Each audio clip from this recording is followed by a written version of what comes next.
Oh, there they are, Mystic Knight. Speak of the devil. Let's see. Yahoo! Hello, hello. I'm seeing that you're live. I'm seeing the Twitch chat. Yeah, I did. So I am going to be going over the poems in I Hope This Reaches Her in Time. I had this whole script written out that I wanted to share with you guys actually. But hello, Elwin. Welcome to the stream. It's so nice to see you from folks on Twitch. So I'm reading from two chats, so bear with me. If I switch tabs, I won't be able to see Twitch, but I will come back to it. Let me check my marshmallows really quick. We're just getting started. I'll give some time for folks to trickle in. Elwin, thank you so much for joining. All right, just finished crunching my little candy, so let's see. Where is, there it is. Okay, so did you guys see my Twitter post? If you guys haven't already, my Twitter is Evergreen Poette on X or Twitter. Excuse me. My cough is still with me. I'm working on, so some personal updates. I'm working on trying to recover from this cough, just this last bit of the virus still kicking in.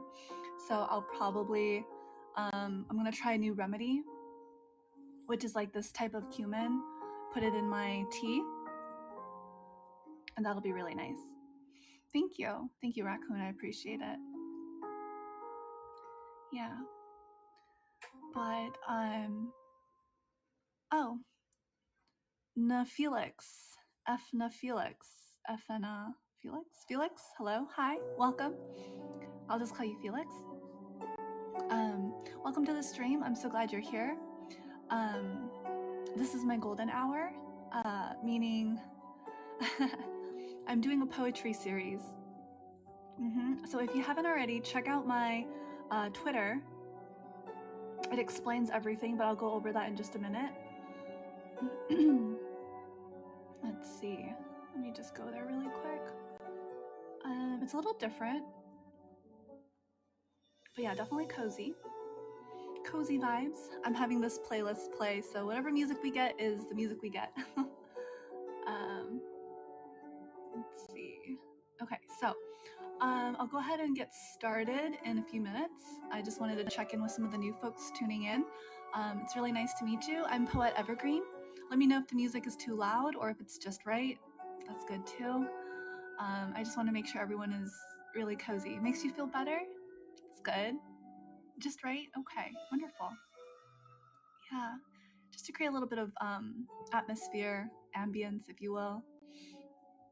But yeah, I'm surprised King isn't here, but we'll see. Maybe maybe they won't be here because it's Sunday. I'm not sure. We have a few notable members of our community that's growing, and then you guys are welcome to be here as well. If you guys have any questions or concerns, please let me know.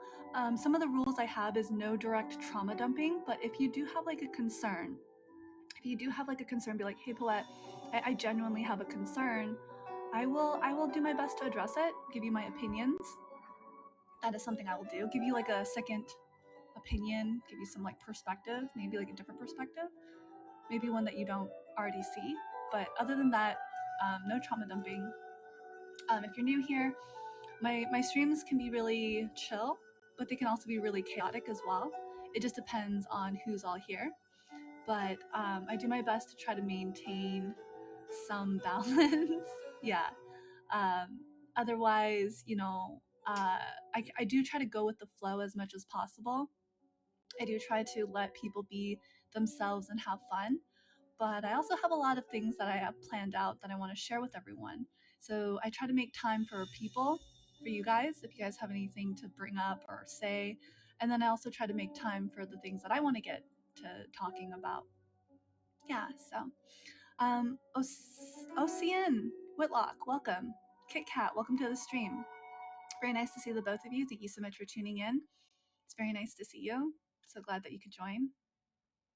But yeah, Felix, thank you so much for liking the stream. I greatly appreciate it. Let's see. So I'll give it like another 5 minutes or so. We can just try to kind of get to know each other in the beginning.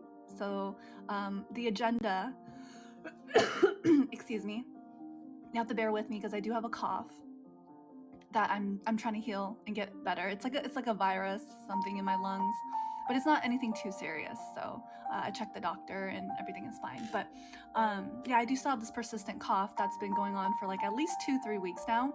I am getting better, so I'm gonna try to try out this new remedy, which is like a tea that's like antibacterial, anti-inflammatory tea that I ordered online, and hopefully it'll arrive in a few days or by the end of this week, and then I'll try that out for the next few weeks, months, to hopefully recover from this nasty cough that I have. It's just like some bug that's been going around. So yes, if you guys have any questions or concerns, feel free to let me know. Maybe questions about life, questions about what I do, why I do the things that I do. Even I don't really have the answer to that sometimes, but I still try my best to answer them, right? But let's see. So what was I gonna say? Lost my train of thought. But okay, so we'll get started. So welcome to my golden hour. If you guys don't already know, I'm hosting a poetry series. It's a virtual space where we can all connect with each other through prose and poetry. Any questions so far? I'll be reading from this book that I have literally in front of me. It's called I Hope This Reaches Her in Time by R.H. Sin. And I'm hoping to work through this book. It's a workbook, and it's called Healing Through the Words by Rupi Kaur. Kaur? I don't know how to pronounce that, but... And so kind of my thesis of this whole series is that I believe holding space for each other is the second best thing I can offer the world, besides doing a full-blown charity stream, of course, which was actually what I wanted to do for the remainder of this month, the month of July. The reason why I couldn't do that is because I lacked resources and I lacked experience. I didn't have the know-how on what to do. So I'll put that off for a little while later. Excuse me. So in the meantime, I will be doing poetry because poetry is something that I think has value in terms of self-expression. So although charity streams are in my future, and it's just a matter of getting through some of my blockers so that I can, make an impact on this planet or in this world, in this lifetime. In the meantime, I'll just do poetry. Since the month of July is the month of my birthday, I wanted to make this month very special. And what better way than to express ourselves and to offer a safe place for others to express themselves as well. So this entire event series is inspired by the journey of healing and this current arc of discovery that I'm on, right? This past month has revealed to me just how unresolved matters can really take their reins on one's life and cause a lot of suffering and confusion, if that makes sense. Like I'm realizing some things within me are coming up again and are causing a lot of confusion and distress for myself internally, personally, and I want to work through that, and I want to do that transparently and as openly as possible. So before I move on, let me check a few things really quick. We're still good. Okay. So that's where I'm at in life right now. I'm healing, and maybe some of you guys are healing as well. Maybe you're not. Maybe you're just in it for the ride. Maybe you're just here passing by, and maybe this is not your cup of tea. Maybe this is your cup of tea. I don't know, but we're about to find out.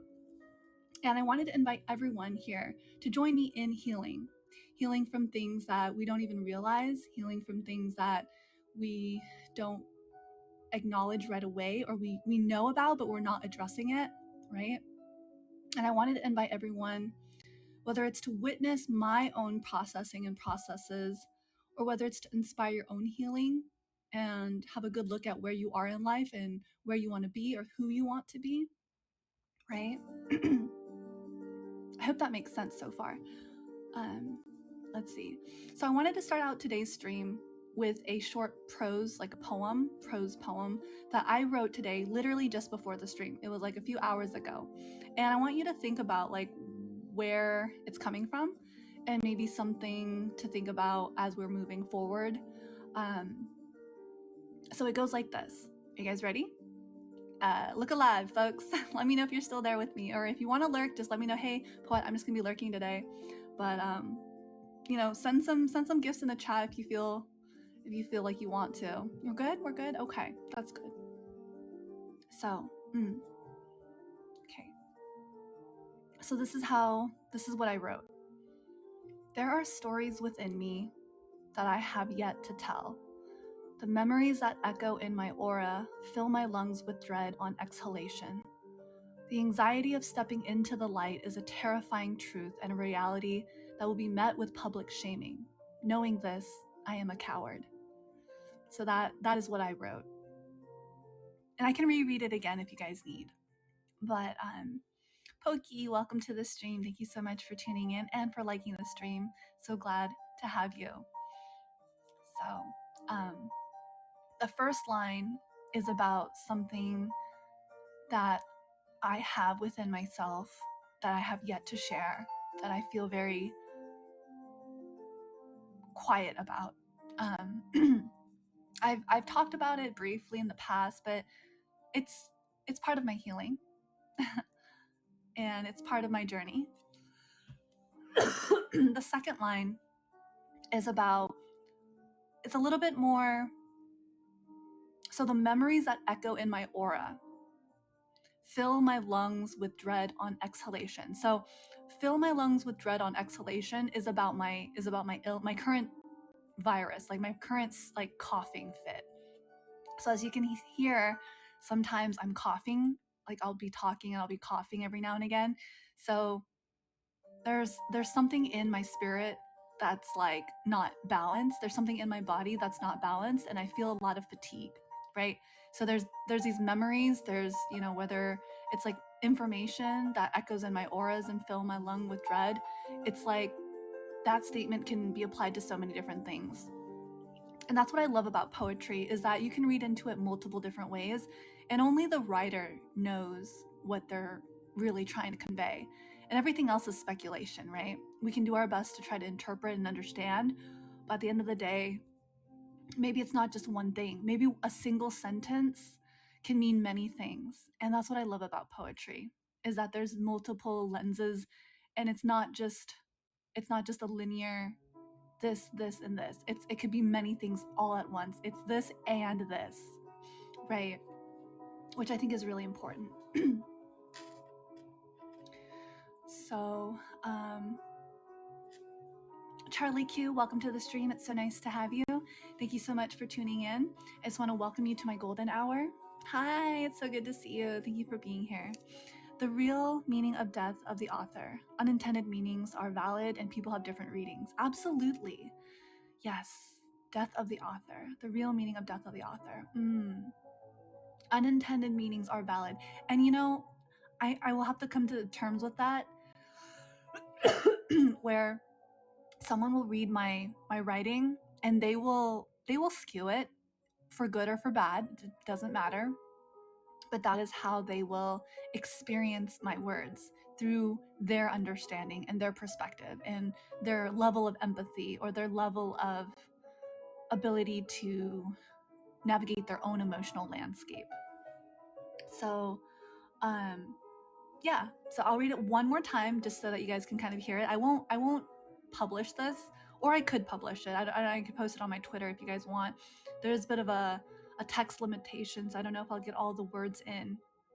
And so that's why I've been not sharing a lot of my writing, or I share some of it in like Twitter posts, which I hashtag as Poette Ever Stories. It's some of my writings and my thoughts and my feelings and impressions on things, as opposed to like my hard like opinions on something. It's just more of like an impression. If you guys want to check out that tag, it's hashtag Poette Ever Stories.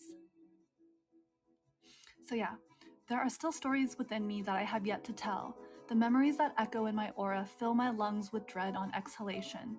The anxiety of stepping into the light is a terrifying truth and reality that will be met with public shaming. Knowing this, I am a coward. That is me right now. I am terrified. I am shaking in my boots, whatever you want to call it. Talking about intimate things scares me, but at the same time, I want to do it. I think it's going to be helpful in my process of coping and dealing and processing with things. I want to be honest and transparent. But I also have to be really careful about public opinions as well. So I'll have to navigate that carefully, right? I have a lot of trauma from like things here and there just over the course of life, right?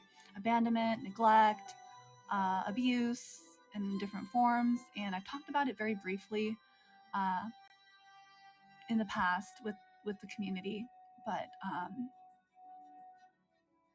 and it's something that I'm still grappling with. I'm almost done grappling with it though. I feel like I'm at a point where I'm almost healed, but healing is non-linear. And so with that, there's going to be some ups and downs, peaks and valleys, if you will. Adelicia, is that your name? That's so beautiful. Thank you so much for tuning in and joining us. Welcome, welcome. Hogblade, welcome to the stream. It's very nice to see you. It's very nice to meet both of you. Thank you so much for tuning in. Ooga booga. Yeah, ooga booga indeed. So the words that when I wrote this, the words came naturally to me as a way to express something that I've been keeping locked up for a long time. Although I may not share everything in full detail, I would like to express my experiences in this way through poetry and prose as my greatest attempt of processing and putting into words this very terrifying and oppressive feeling of silence. In the face of resilience, sharing a story or your story can be one way to really overcome a challenge. That's, again, I guess maybe that's my opinion. Some people feel better bottling it up and not telling people, or they process things differently. So that's why it's really important for me to be a good listener, or for others to be a good listener, right? I don't intend for my streams to be like a trauma dumping zone, so I will navigate that again very carefully.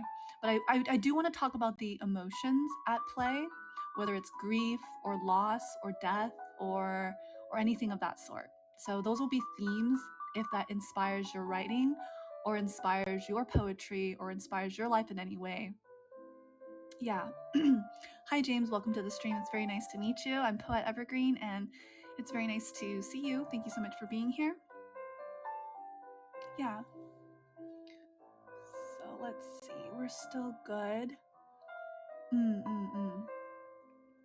All right. So I'm going to do a quick personal, like my own personal updates really quick. And then I invite other people to share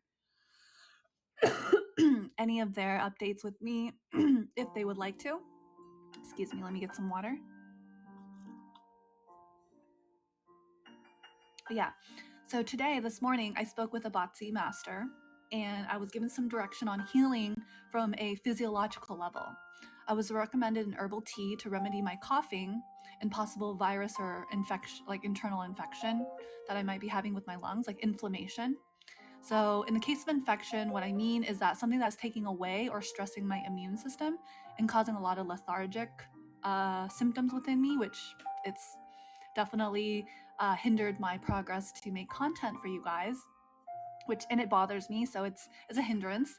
So that's what I mean by like and like maybe I have like an infection somewhere, or like an inflammation, if you will. The doctors just said like the big things are okay, you know, it's not cancer or anything crazy like that. So that's about it. That's all they really care about. Do you have pneumonia or not? So but they, you know, so I'm turning to like a more holistic remedy, so like Chinese herbs or Chinese medicine to kind of help with my cough that I have, whatever it is, right? So I've been quite lethargic, with a lot of brain fog lately. these past few weeks. And so that's where we're at right now in terms of my personal update. I'm trying to heal and push through this, and I hope I can do it together with you transparently, which is why I'm hosting this, very intimate poetry space for the next few weeks until the end of this month. I wanted to make July, my birthday month, a special month. And July 25th will be when I stream on YouTube again. I haven't been pushing myself to stream on YouTube a whole lot, just because I've been on this kind of funk. I've been in a kind of a rut, so it's streaming on YouTube is just a little taxing right now. So until I'm back on my feet, no longer coughing, with a little bit more clarity in my mind, then I'll stream on YouTube again. But I did make a promise to myself and to the community that I would stream on my birthday. Excuse me. And that's going to be on the 25th of July. The stream is going to be 10 a.m. Pacific Standard Time until about 1 a.m. or 1 p.m. Sorry, 10 a.m. to 1 p.m. Pacific Standard Time, July 25th, and that's on a Thursday. And then that'll just be the morning stream. I think there's a few people who are gathering some birthday gifts around that time, so I'm kind of excited to open some things in real life, or well, not in real life, but in real time online with you guys. So yeah, Raymondo, thank you so much. So that'll be nice. I'll be on YouTube on July 25th, that Thursday at 10 a.m. Pacific Standard Time. Hopefully that works out for you guys. If not, there will be a VOD. And I'm just gonna wait until, so I'm gonna be trying this new remedy with the tea to help with the inflammation in my system, to help with the coughing. And then once that's, taken care of, baby steps, right? Handle my health first, then I'll look into streaming more regularly on YouTube. But until then, I'm just gonna focus on my priorities, my P's, right? Gotta focus on Poette's health. Yes. So any questions so far? Any concerns? Anything that came up for you? Does anyone here like to write poetry, prose, or short stories, or anything of that nature? Does anyone like to, express themselves? You used to. Okay. Do you want to talk about why that was in the past? You dabble in poetry, very occasionally, though. I see. Okay. Well, on my Twitter, you dabbled a bit in writing fiction, but you haven't written anything in a while. Okay. That's interesting. Raccoon also said they used to, meaning you guys used to write. Was it for probably school, right? But when you don't have a prompt or a deadline, it's probably harder to, it's probably more difficult to be feeling inspired, or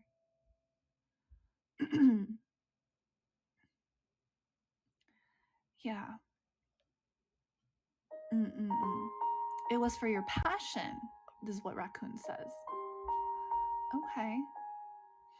I think writing is a good way to express ourselves, express our creative ideas. Well, yes, but no. Okay. I did write a lot in school, but I wrote a lot outside of school too. Well, wow, that's great. Congratulations. That's wonderful. I tend to write when I'm down and need an outlet. Absolutely. Yes. I agree as well, Mr. Whitlock. I also write, or I tend to look at writings that I can relate to when I feel a little funky, when I feel a little down myself. And I want to say that it's okay to feel what you feel. Of course, you guys hear that, but I genuinely mean it. Like, me being in this little rut, being with this cough, it really puts me in kind of a downer mood. But I'm trying to find grace with it. And my way of finding grace is to turn to poetry and to share my love of poetry and writing with you guys. So yeah, Ray Mondo says, I have a free month now from university, so you're back to reading your books and indulging for fun. That's great. That sounds really nice. That's lovely. I'm glad to hear that. I'm glad you get a chance to catch up on your favorite reads. I do wish I could read more. I don't give myself the time and space to read, which is my fault entirely. I tend to sleep more, which I think I'm sleeping a little too much. I think I'm sleeping a little too much these days. And I think the time that I sleep, I could be reading instead. I could be spending an extra like 2 hours reading and finishing a book. I used to finish books really fast. I just had a knack for it, but I just don't read as much as I would like to, which is such a loss on my part. Yeah.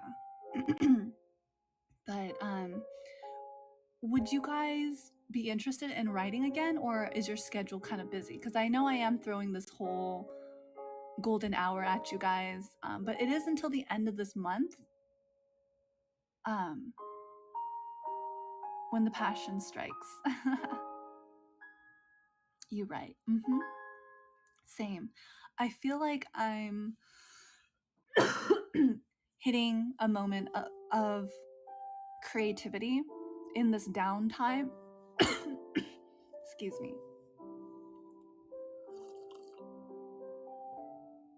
I feel like during this rut, it has allowed me to kind of reflect on a lot of feelings and situations that have happened over the course of a month since Offkai.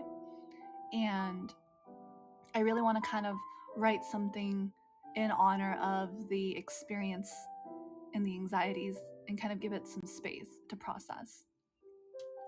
Just today, you got to finish rereading Flaubert's Bouvard de Pécho. Writing is fun. Okay. I see Ray is commenting in on Twitch, and I acknowledge that you enjoy writing. And might I ask, what prevents you guys from writing? Is it writer's block? Is it lack of a topic? Is it worried about the grammar structure? Because these are some things that I consider. Like, I worry that my grammar is not very good, and my grammar is not very good sometimes. That's why I like poetry, because poetry to me allows me to kind of bend the rules, and as long as the impression is there, I'm fine. I don't have to worry about the technical side. You're good at the technical side? That's good. I get really nervous with the technical side personally. And that's where editing comes in. Right. That's where editing can help. You can work through it if that's something that you want to do.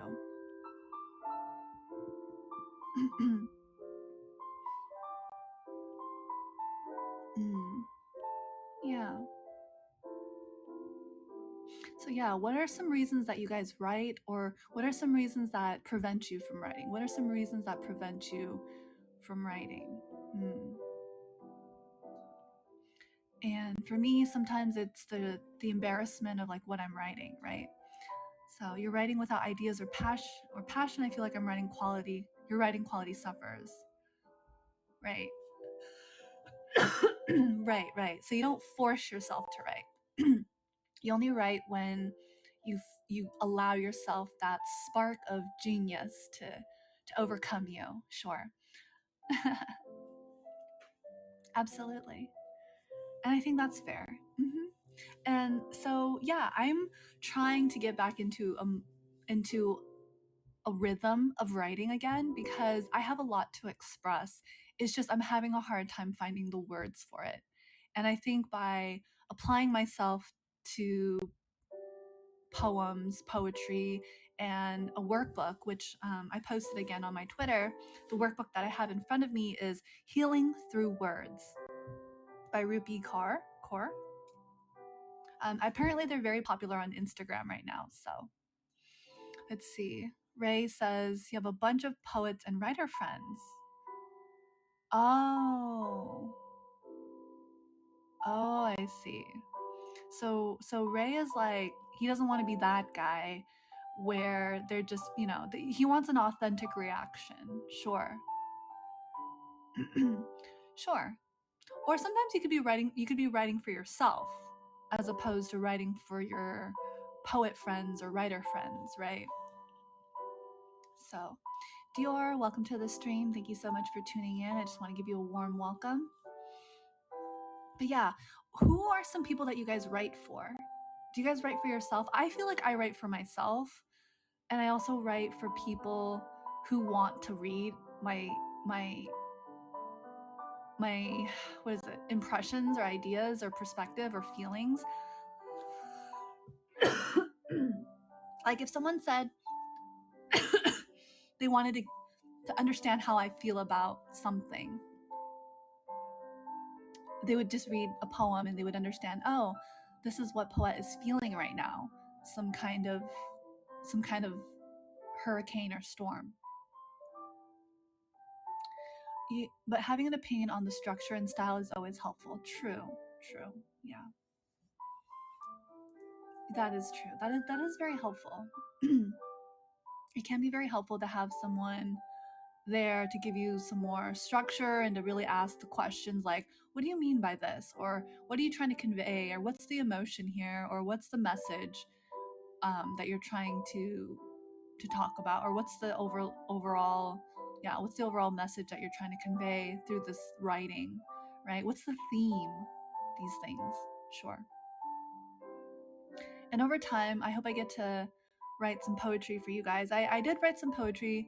I took a poetry class years ago, and I really liked it. I was able to write some things and explore. I even hosted a lot of poetry events in the past, in person, in real life, where I would read poems from like different writers from around the world. There's this one poetry book that I have. I don't know how to describe it, but it's like poetry of resistance, and it's like a poem. It's like poems, a collection of poems about people's struggle as immigrants and as like refugees, or as like people who are more struggling in their livelihood. And so they turn to poetry and writing to express their situation, and in such a way that you almost can understand their situation through their words, which I thought was very powerful. So like maybe you've never experienced something, but through their poetry and through their writing, you kind of experience something that is like, whoa, like this is really emotionally charged. This is like really wow, you know?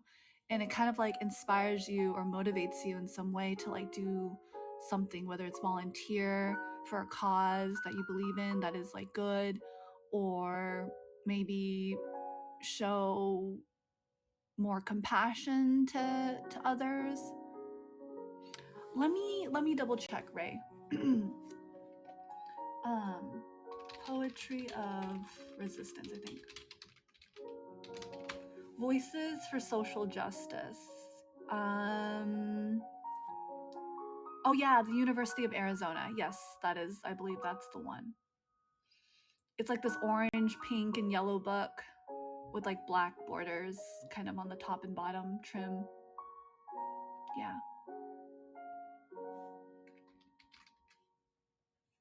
Let me post the link to it. Poetry of Resistance, Voices for Social Justice. There we go. That was the book that we were given in class that I took, and we read from different writers from different walks of life, and it really highlighted to me what poetry can do, what writing can do, with or without the structure and stylization that one expects poetry to be in, like, oh, a stanza or a sonnet. If you take away the structure, you just have pure expression, and it's easier to express yourself when you don't have too many what's the word, when you don't have too many rules that you can break, that you can still express yourself, instead of the Spanish translations you've been reading. Yeah. But at the same time, I also value grammatically structured writing as well. I mean, of course, right? It goes through like a process of editing and revision, and you go through different drafts, and you always want to present your best content. You like that there's free flow in poetry? Absolutely. Yeah, me too. So let's see. I hope you guys are ready to buckle down for the next additional 2 hours, because we're going to be talking about a lot of things. I'm going to try to weave in some of my own vulnerabilities, and by vulnerabilities, you might get a chance to know a little bit more about me. I don't know. Maybe you will, maybe you won't, but we'll see. How does that sound? How does that sound to you guys? Pretty good? Okay. All right. So, yeah, let's go. I'll still be coughing up a lung because of this weird virus in my system,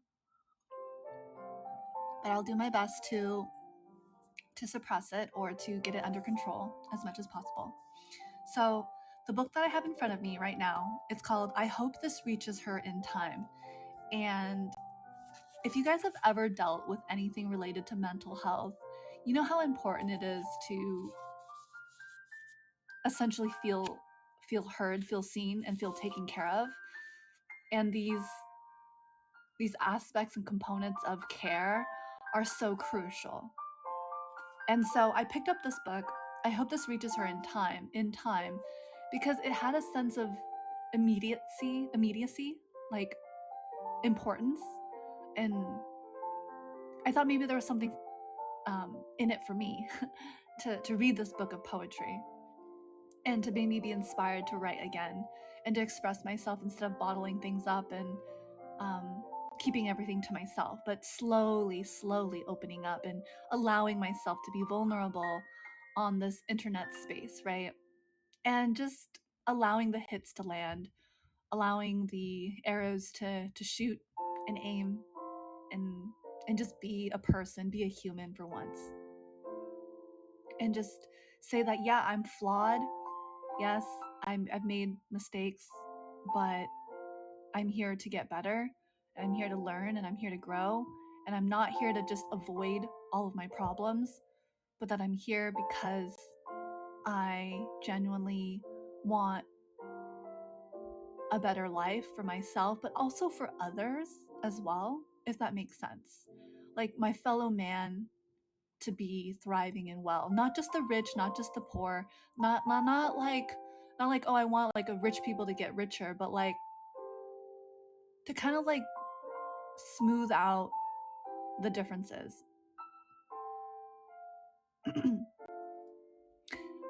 That is good, I suppose. Lando in a tier? Land in a tier? That's very real. I mean, thanks for keeping it real. I really appreciate it. It's good to keep things real. That's also my hope, right? Like not to put myself on a pedestal, but to just keep things real, keep things like grounded for sure. But yeah, so I'm going to be reading from I Hope This Reaches Her in Time, and then the first, page after all of the titles and stuff, it says The Agony.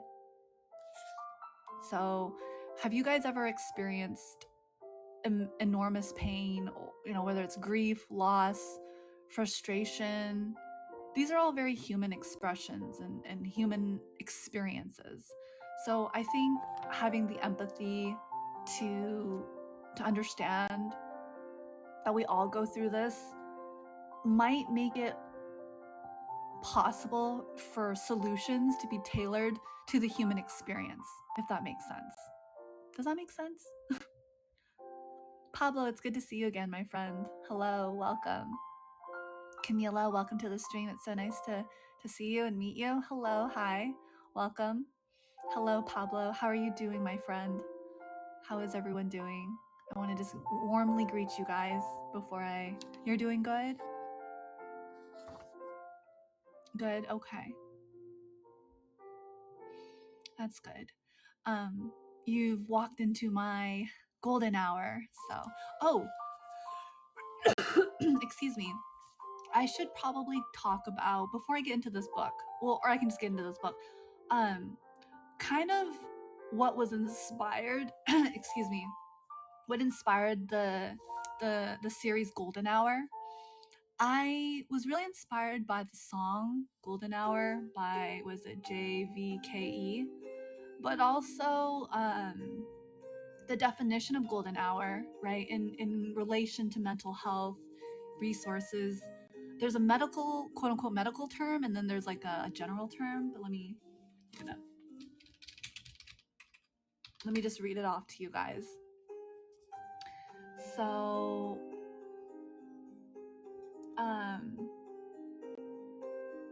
in photography, Carno Blue, welcome to the stream. Thank you so much for being here.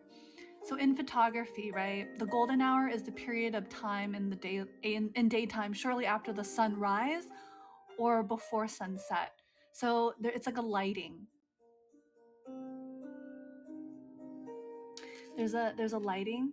There's also a medical. Let's see. There's also like a more medical. Oh, Pablo, thank you so much for the gift. What's up? I'm defining my golden hour series, the title. So yeah. So are you person? What is that? What does that mean? Oh yes, I'm not AI. I'm definitely a person. Thank you for clarifying that. So golden hour within the context of medicine or medical field is the first hour after the occurrence of a traumatic injury, considered the most critical for successful emergency treatment. So this kind of aligns with the title of this poem, this book of poetry that I have, right? I hope this reaches her in time, right? So I'm thinking golden hour, like a critical time, like the first hour after an occurrence of an injury or of a situation, whether it's traumatic or otherwise. But we always usually think about it in the physical trauma sense. We never really think about it in the medical, in the psychological or spiritual sense, do we? I don't think we explore that. So when you're like, do I have a cold? Yeah, I have a virus. I have a coughing virus. Yes, I am infected with some sort of coughing virus. I'm sorry. But I'm still pushing myself to stream because I think it's really no, not COVID. No, not COVID. Mitai, welcome. Kalizzy, welcome. Thank you so much for being here. Yeah, it's not COVID. Don't worry. I don't have COVID. I have something else. Thank you so much for being here, everyone. Have you tried drinking tea with some honey? I have, Ray. I have. Thank you so much, Kalizzy. Thank you. I appreciate it. If you guys get a chance, please follow me on Twitter. It's Twitter at Evergreen Poette. You can follow me there. I also have a YouTube. If you YouTube Poette Nexas, you'll be able to find me on YouTube as well. I have a bunch of other social media, but YouTube and Twitter are my two go-tos. You can also follow me on Twitch if you want. Again, on Twitch, it's twitch.tv/Evergreen Poette. Good soup. Welcome to the stream. Thank you so much for being here. But yes, I have tried honey and tea, and it's very helpful. But I'm gonna try a different tea remedy as I was recommended earlier this morning from an appointment that I had. So we'll see if that helps clear up the remaining bits of virus cells that are in my body. Yeah. What's my favorite dessert? I really like crepe cakes, like the million layer crepe cake. It's really delicious. Have you guys ever had that? Just to go off a tangent to answer Kalizzy's question. Have you guys ever had the million layer crepe cake? So yeah, okay, it's really good. It's really delicious. Where do we get it? Can't say I have. Never, really. Hold on, let me look it up. Million layer crepe cake. There's a name for it. The signature Malay crepes? Crepe cake? It's really good. Look up million layer crepe cake. I might try it one day in the future. Yes, please. It's very nice. It's very good. Let me send you guys the name of it so you guys can look it up. So I posted it on Twitch. But it's really delicious. Just to answer Kalizzy's question. Kalizzy, yes. So yeah.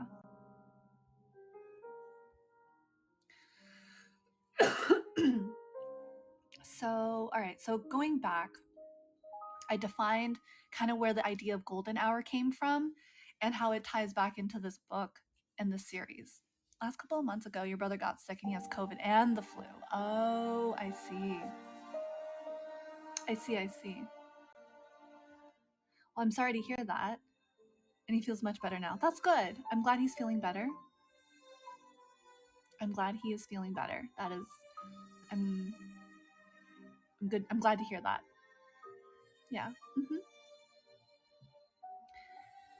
So yeah, I still have this cough, but I've ordered some tea, some special tea, like some like antioxidant stuff, like good for my immune system. So that's gonna come in the mail hopefully by the end of this week, like I mentioned earlier. And yeah, we'll see. We'll just have to see how this goes. But yeah, so golden hour. Any questions on my my event, or like not my event, but the series, the poetry series that I'm hosting? Like maybe why, or it's kind of like a step down from a charity stream. It's definitely a step down from the charity stream that I was planning. That was a little bit stressful for me, receiving no resources as well. But that's okay. It's I can understand why it's so difficult to do good things in the world. So maybe in the future I will revisit that idea, and that's where my heart is, anyways. So providing resources to people so that they can help themselves is, I think, a really something that I treasure and value. But Nuke ADS, welcome to the stream. Very nice to see you. It's nice to meet you. I'm Poette. Thank you for being here. Thank you so much for being here. So that's the connection with Golden Hour series, the poetry stuff, and just kind of me reflecting and thinking more about like where I'm at in terms of like a person, being like an interdimensional bookstore keeper. I also have to develop myself as well. And in doing so, I'm hoping I can bring you guys along in my journey or on my journey. So I don't remember if I read to you guys the first page of the poem or not, but I'll go ahead and do that right now. It's on page 2 of this book. And if you guys are inspired in any way to write, you're watching an anime show, that's nice. Karma, welcome. It's good to see you. Lots of little interruptions here and there, but that's okay. I'll eventually get to reading. I'll eventually get there. Slowly but surely. Oh my goodness. But hi, welcome Karma. It's good to see you. How are you guys doing? What's new? I'm just starting my poetry reading. I just paused to define the relationship between why I called my poetry series, The Golden Hour, versus the immediacy of the title of this poetry book, meaning I hope this reaches her in time. So, right, just to recap, Golden Hour can also mean like the first hour of an occurrence of a traumatic injury that's considered the most critical time for successful emergency treatment. And so we always think about it in a very physical sense, like, of course, rapid treatment assessment for the treatment of like physical wounds. But what about mental wounds? Like, have you guys ever been in an argument and it's escalating? It's going in a bad direction. You feel it in yourself, right? What are some ways we can like apply certain remedies in real time to, so like for example, here's just an example. You're a child and both of your parents are fighting and they're talking about a divorce and all of that, and you just know it's coming. What do you do to prepare? Like, what do you do to brace yourself for the psychological pain of your parents separating and such, right? So that's just an example. Whereas like, welcome Panda, I just wanted to finish my thought really quick, but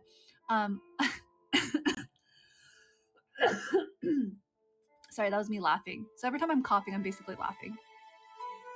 I'm repeating myself again. I'm so sorry for like, I don't know, like Karma and like Pablo and Raccoon and Misty for like hearing me say this again. But Panda, welcome to the stream. I'm going over the correlation between why I named my poetry series event until the end of this month Golden Hour in relation to the book that I'm holding in my hand right now, the poetry book.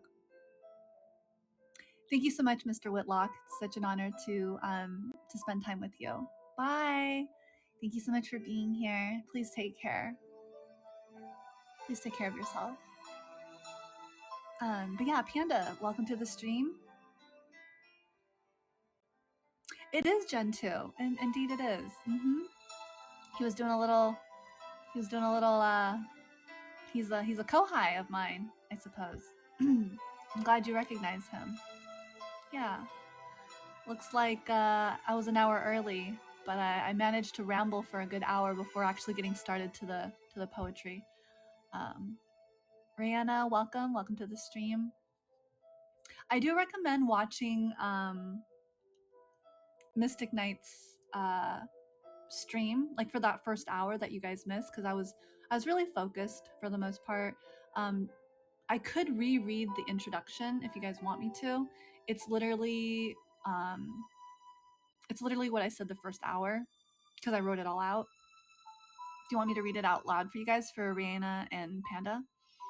Were there a lot of people? At some point on Twitch there was at least 8 people, but then people come and go, and I try not to keep track of numbers. But okay, so I'll go ahead and reread it for Panda and Rihanna, since you guys are such amazing scholars and you guys deserve to know. So, welcome to my golden hour, a virtual space where we can all connect with each other through prose and poetry. I'll be reading from I Hope This Reaches Her in Time by R.H. Sin and working from the book Healing Through Words by Rupi Kaur. I believe holding space for each other is the second best thing I can offer the world besides doing a full-blown charity stream.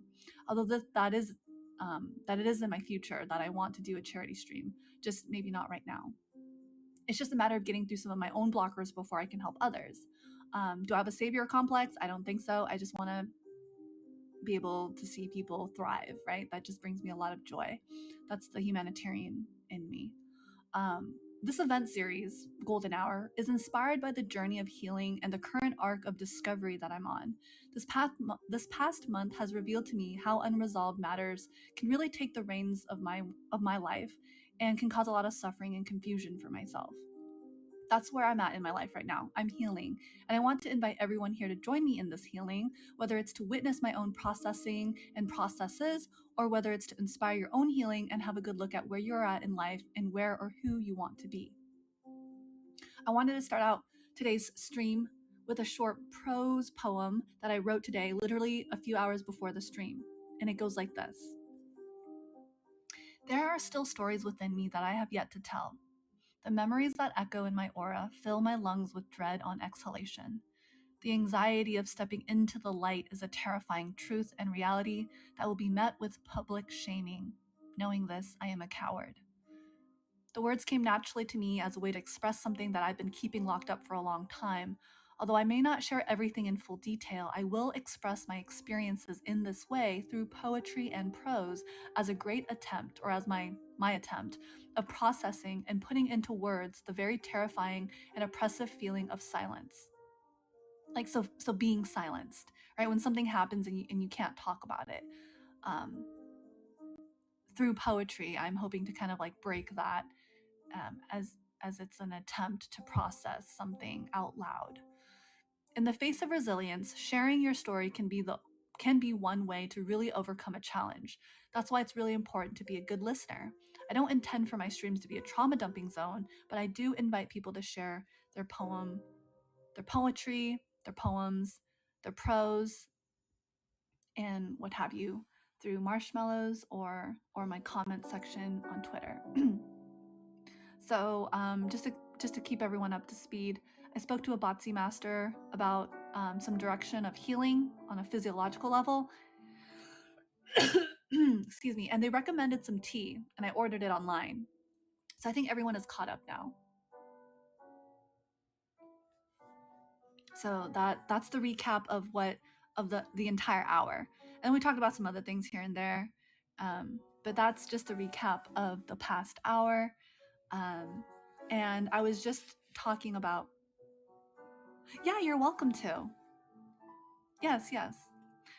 No, I also talked about the definition of golden hour as well. What else did we talk about? Oh, we also had some tangents as well. We talked about like other people's experiences with writing. So that took 15 minutes here, another 15 minutes there, another 10, 15 minutes here, another 10, 15 minutes. Oop, and there it goes. There's an hour. So yeah. Yeah, we talked about people's experience with writing, and I won't get into that just because it's their own personal experiences. A lot of people like writing, right? So it was Ray from Twitch, and then there was Misty, who was also sharing their experience with writing as well. Yeah, classic Poette time, just out the window, out the door. So yes, now you guys are all caught up. I just basically read it as it was, but when I first was reading it, I added my own tidbits to it. So if you want to just rewatch the first hour on Mystic Knight's channel, feel free to. Okay, so what I'm gonna do is I'm gonna read a poem, and I'm gonna do my best to relate it to an experience that I have. I'm gonna try to relate it to an experience I have so that it helps me process what I'm going through. And maybe I invite you guys to like talk about an experience that the poem relates to for you. And it's not trauma dumping because I'm inviting you to like relate to the poem somehow, right? So this is some high EQ shenanigans where I'm striving for. And you can even say I like the poem or I don't like the poem, but just give your reasons why, and it's all valid. To trauma relating, right? Yes. All right, King, thank you so much for being here. I'm glad you're eating out with friends. That's always good. We're just here talking about what we talk about. Inky Rinky, welcome to the stream. It's so nice to meet you. I will proceed. Hi, how are you doing? How are you? I'll be proceeding with my poetry reading in just a moment. Kyle Howie, welcome to the stream. You're doing good? I am doing the best that I can given my health condition, but it's good. Thank you. Hello, Kyle. Welcome to the both of you. I'm just going to get started. You're actually invited to tune in and listen to my poetry reading. If you have poetry yourself that you would like to share with me and you would like for me to read, you can post it on my Marshmallow. A Marshmallow is a website where you can post anonymously your messages to me. And the link is on my Twitter. So you'd have to be following my Twitter. It should be like the third or fourth post down. Let me see. If you scroll down to what is Poette's golden hour, I include the link. Maybe I should retweet it. So it's essentially a virtual poetry reading and poetry slam with some modifications, right? Like we're keeping it. It's not so much like everyone gets a chance to speak. I wish it could. It would be nice, but yeah. Paradoxus, welcome to the stream. Thank you so much for being here. Very nice to meet you. Thank you for tuning in. Okay, so does everyone understand? Golden hour will actually be many, many hours. Yes, it'll be at least 3 hours. We have 2 more to go. Yeah, 44. You set your battery. Okay, sounds good. 6 hours. We'll see. Yeah, we'll see. All right, bye, Pablo. Thank you so much for being here, my friend. Please take care. Bye bye. じゃあまたね。はい。And if you guys like one of the poems, feel free to like clap or snap. There should be some gifts. I wish they had like a snapping gif or like a gift that you can send to the, and you know, maybe a clap would be okay. You're grateful? Well, it's always good to have gratitude. It's always good to have gratitude. Send a clap if you like a poem, or you can say yes or no. Like, yes, I love this one, or no, I don't like this one, right? That should just be like 30 points or something. If you guys want. That's only if you guys want to. If you don't want to, that's fine. It'd be better if like, or you can do emojis where it's like the little snap. Oh, there's like a one that looks like a little Korean heart. You could do that one. Yeah, there you go, Ray. That's what I like to see. Ray's got it going on with the emotes on Twitch. He's got the little clap emote. That's what I like to see. Thank you, Ray. Thank you. Good. Yeah, so you guys can tune in that way and participate, make it a little lively, a little bit active, you know. There we go. Yes, we like that. Okay, good. So I'll go ahead and start. I believe I read this the other day as a sampler to this book, but I'll go ahead and read it again. The joy is replaced with sadness. Your expectations become disappointment. The truth was just an attractive lie, a bunch of letters forming words that came together to create sentences of manipulation. The heart becomes cold as if to lose its summer. The soul becomes tired. You and your restless spirit, what's behind those dead eyes? You wear that blank expression like new skin. You wear sadness like the latest fashion. You wear pain like garments. You've been draped in anguish. Don't you miss who you were before who you became took over your life? Do you miss yourself like I miss you? I really like this poem because it talks about, usually, in my opinion, yes, usually it's about transformation, like something upward. But this is about like wilting, a person wilting. And it's like beckoning that person again to like come back alive. Like, do you miss yourself? Like I miss you, right? Yeah, the hollow shell, sure, right? Like you're not who you used to be, full of life again. And I think it's really important to pay attention to this experience because there's a lot of people like that out there. Maybe they're alcoholics, maybe they suffer from depression or other mental health signs and symptoms, right? The post-traumatized, right?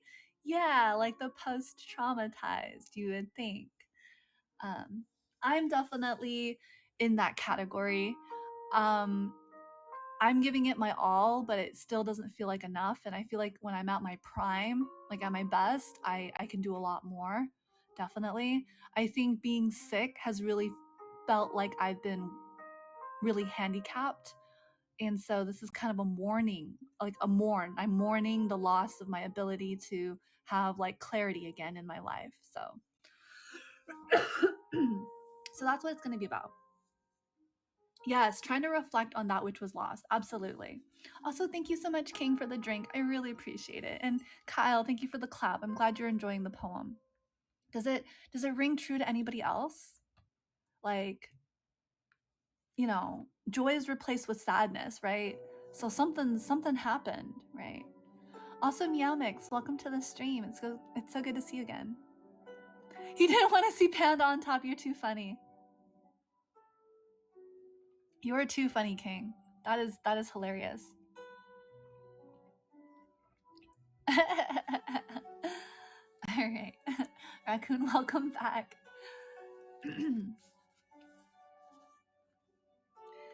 The next poem on page 3 reads, "Do you even remember what it felt like to be happy? Have you forgotten yourself beneath your troubles?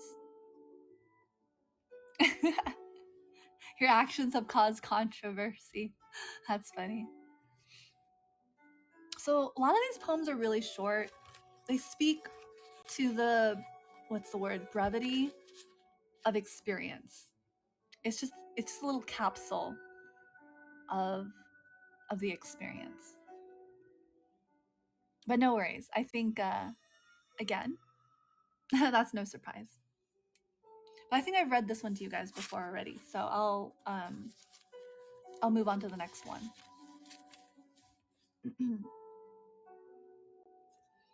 All right. So, how are we doing? Just a quick check-in. How are we all holding up out there? Still good? It's only been the first hour. Well, for some of you guys, it's just getting started. And we're going to be here until 9. So, yes. Good, good, good. Excellent. Very good. All right. Page 4. We're going through this book, guys. There is 196. My lungs are always betraying me. My lungs are always betraying me. I have to be a drawer for? Okay. It's okay. It's fine. I'm glad you guys are doing well. I'm going to do those daily, or well, not daily, but hourly check-ins with you guys, just to make sure you guys are staying hydrated, unshrimping yourself. You know what you guys could be doing? If you wanted to, you could be stretching. You could be stretching and doing some push-ups and sit-ups if you want. Boo, Complex Mind, welcome. Welcome to the stream, Complex Mind. It's nice to meet you.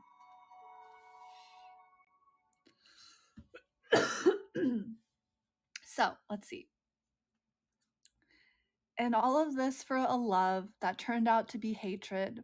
All of this for a heart that never deserved yours. All of this hurt for a relationship that would never work. All of yourself, all of everything, invested into something that now feels like nothing.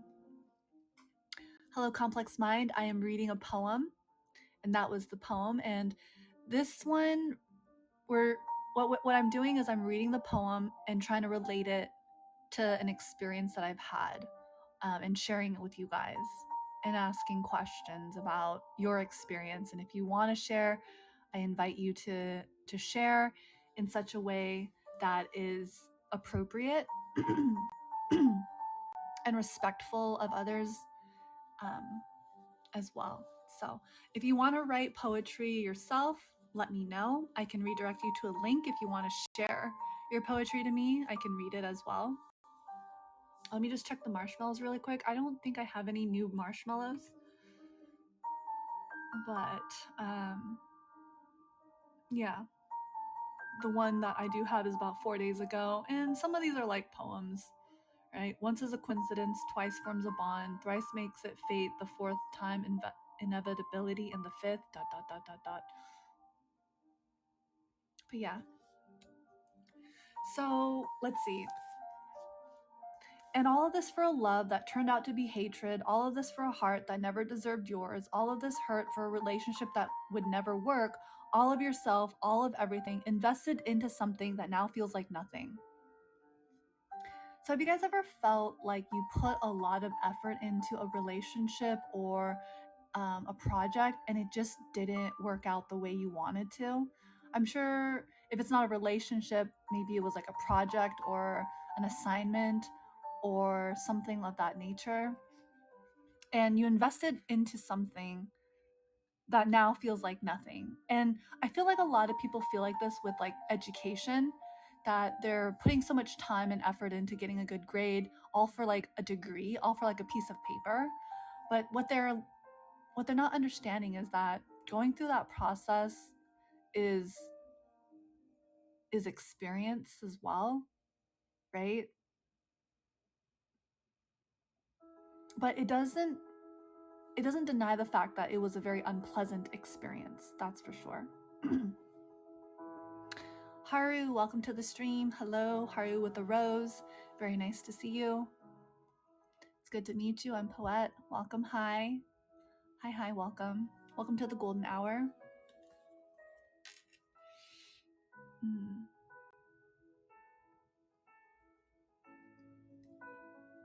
Let's see. Okay, I'm just gonna change the tab really quick. Okay. Oh, right. Thank you for welcoming me. Yeah, I figured as much. Sure.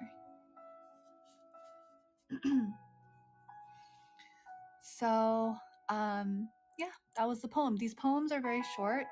They're very brief. They kind of capture a moment, an expression, a thought, which I appreciate.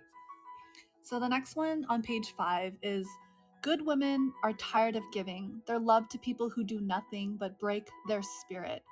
Mighty women are tired of using their strength to hold on to relationships that aren't worthy of their energy.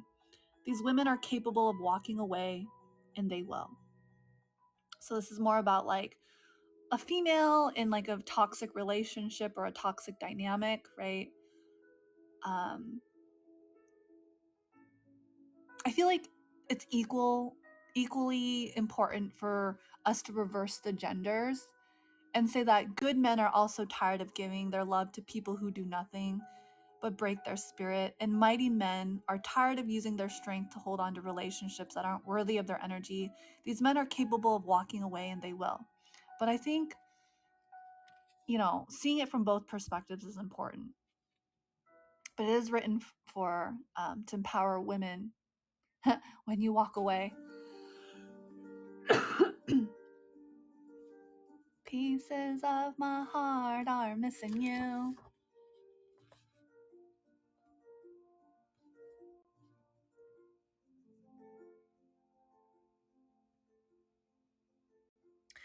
This next one kind of hits home.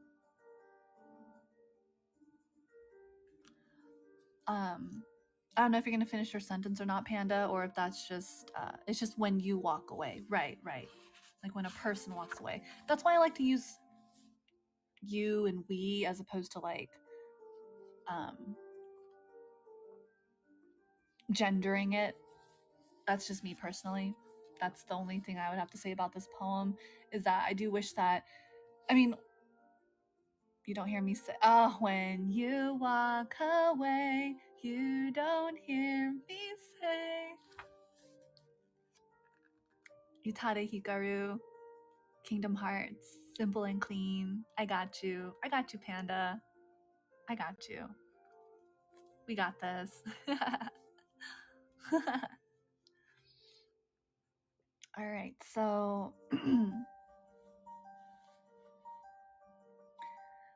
page 6. You're silent because despite expressing how it hurts, they still decide to hurt you. This one really kind of hits home for me. In something that has happened to me in the past. I expressed that I was scared. I expressed vulnerability. And even then, there was nothing I could do to salvage the relation, my friend, or whatever, the relationship in any way. So it was really sad when you guys, when there's a falling out of any sort. But it happens, right? Vayu, welcome to the stream. It's so nice to see you again.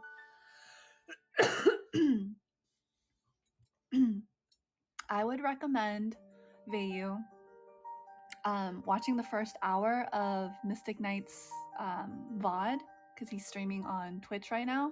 Just to if you're worried about missing out on anything, I'll send the link. Actually, Misty, if you're not busy, would you be able to post the link on, or actually I could do it. Oh no, actually the VOD's not out yet. Never mind. Ha, brain go burr. You can find it. Okay, it's on Mystic Nights. Yeah. Did it just erode? Was there a particular breaking event? There was, Panda, there was. And I want to say that I was at fault. And even though I made a really big mistake, there was no room for repair. And that's what really hurt the most, is that I had a moment of vulnerability. And despite me being completely honest and telling them of my vulnerability. They didn't want anything, they didn't have the capacity for me. They didn't have the capacity to solve anything. Yes, they had every right to be, I think. I actually, I want to own up to my mistake. I want to own up to my mistake, and right now I don't know how. It's new. I've never experienced anything quite like this where I'm at fault this badly. So I've been reading a lot of articles about it, and I've been like looking into it a lot. It's like you open yourself to help and they tell you sorry. It's because they've just been gone now, so you can't fix what was broken. It's because they are just gone now. Right, so I didn't have closure. I did not have closure, and so I had to make closure. One, I had to make closure for myself. Two, I was stonewalled, which was very triggering because of my past experience being stonewalled by a cult. Just being completely cut off, that never feels good. It actually brought up a lot of feelings of abandonment. It brought up a lot of negative feelings of yeah, just abandonment, really. I was gonna say betrayal, but like who betrayed who, right? Like there's that feeling of betrayal on both ends. That like, okay, yes, I made a mistake. Oh, so Ray's like, a cult? A what? Yes, they. So do you know the song? You didn't have to cut me off, make out like it never happened, and we were nothing. And I don't even need your love. You treat me like a stranger. It feels so rough. Yeah, it's like that. It's like that. Yeah. Sorry, it's hard to stay on tune with the music, but thank you.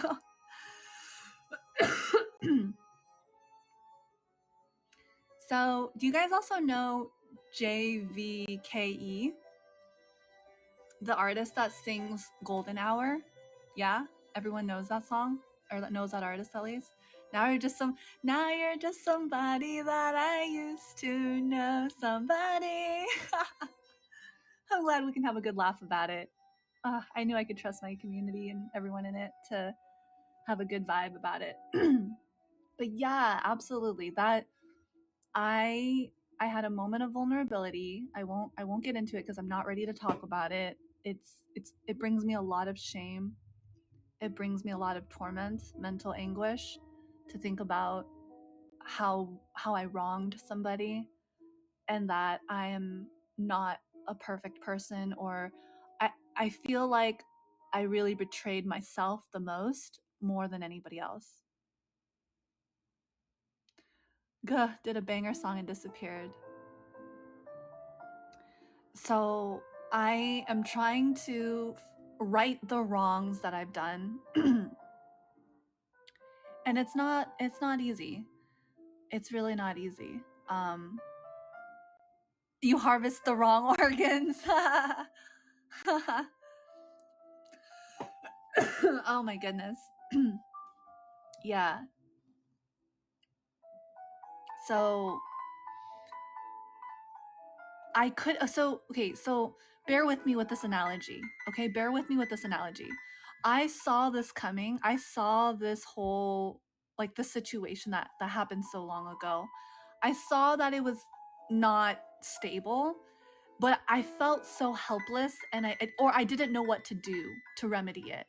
So like an EMT or a doctor, or like an emergency doctor, right? You have a golden hour. You have 1 hour to save your patient, and it's the most crucial time. That 1 hour to administer life-saving services and care to your patient is crucial. It's critical.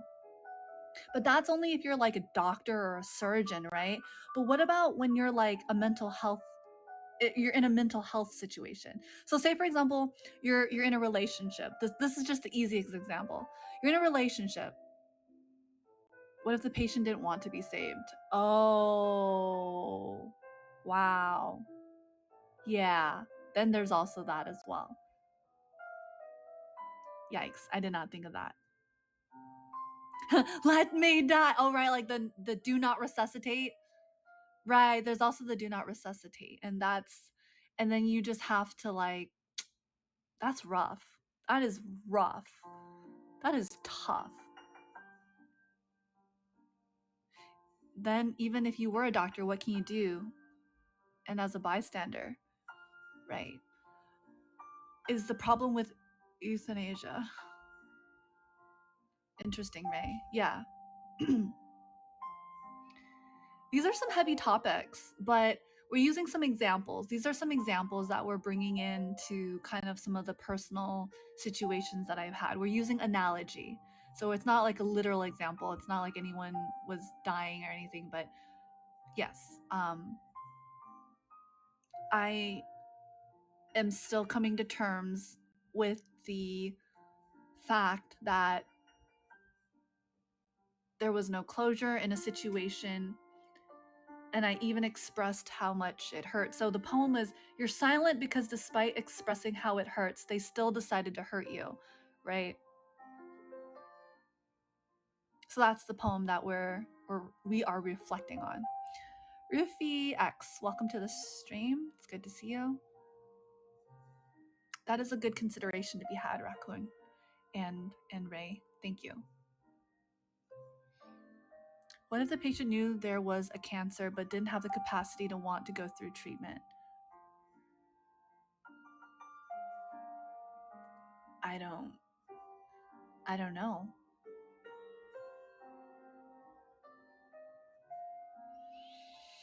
Doctors also have to take the Hippocratic oath, kind of messed with the morals. Oh, I see. Let me look up the Hippocratic oath really quick. I feel like I've heard of this before, but I just want to refresh really quick.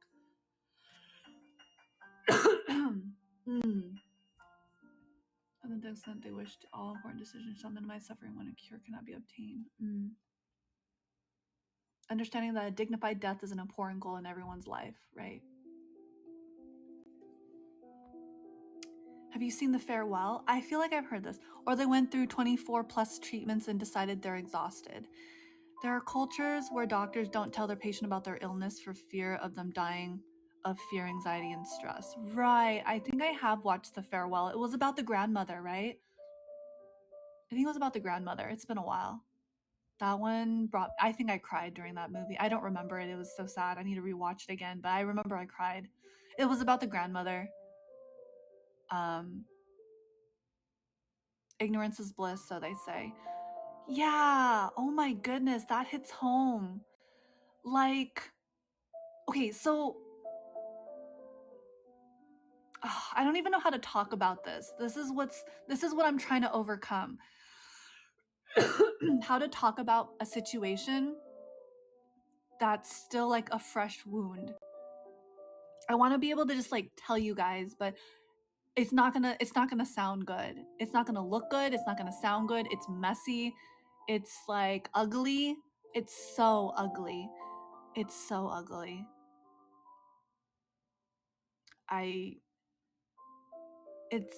There's so much shame. I don't think I'll ever be able to talk about it, to be honest.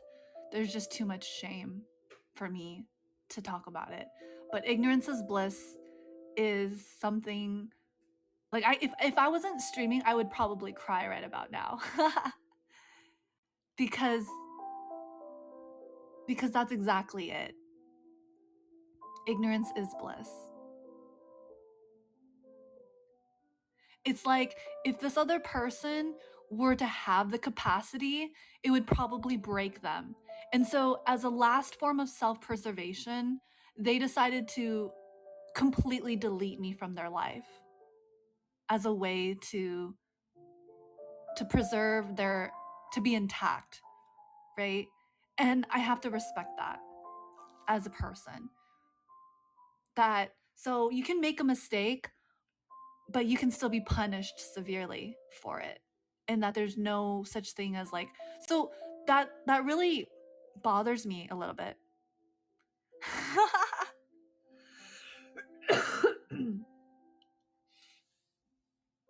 Maybe. Something like that. I might as well have. You know what, Panda? I might as well have.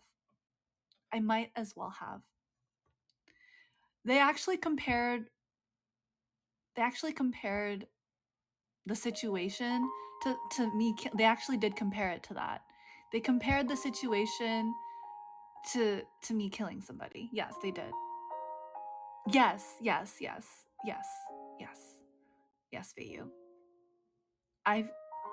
I'm trying not to cry. The music, okay, I'm not gonna cry. I will never cry on stream. It's just impossible. I can't cry on stream. It's just impossible. I will cry in a voice chat, but I will not cry on stream. I can't. The music is not helping at all. No. Like if this was a VC, if I was like on a voice channel with like, I don't know, friends and family, I would probably cry. Like right about now, I would just break down sobbing, gross crying, like, oh my God, guys. But right now I just can't. Ray says people who try to fix stuff, even when people just say too late for that, actually do have the opportunity for redemption. They try to not spread more injustice or pain. Right, Ray. Gambare, right. Nate, hello, welcome to the stream. Welcome to this, whatever the heck this is, but welcome, Nate. How are you? How are you doing, Nate? I've been through something similar. Boo, complex mind, okay. Yeah, it's not easy. It's not easy. You're okay? All right, Nate. Well, I'm glad you're doing okay. I'm glad you're safe. I'm glad you're here. I'm happy that you're here. Yeah, the music, and I'm literally holding this book. Okay, so continuing, page 7, next poem. This is what I was saying. This poem hit home. Like I couldn't talk about it again. That's my problem. I want to be completely transparent. Maybe someday I'll just like trauma dump on you guys. No, I'm just kidding. God damn it, poetry getting into my feels. Exactly, Ray. Exactly. That's what I'm saying. That's what I'm saying about poetry and such. So this next poem is me right now. It's this one sentence and it reads like this. The heart of a person cries more than the eyes. The heart of a person cries more than the eyes. Right now, my heart is crying more than my eyes. But I did spend a few days, the pain on the inside. Exactly. Yes. I think it's important to acknowledge the feelings and process it. Because I feel like when I suppress emotions, I bottle it up and I don't get any sort of like release, I will break. I just break. That's just, I have my limits, as a person.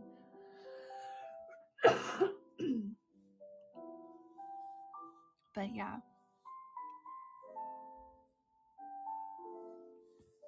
I think that's normal. Everyone has their breaking point. Some have a stronger threshold or have a better way of regulating themselves than others. Later on, you can learn more about regulating your emotions and your thoughts a little bit better, for sure.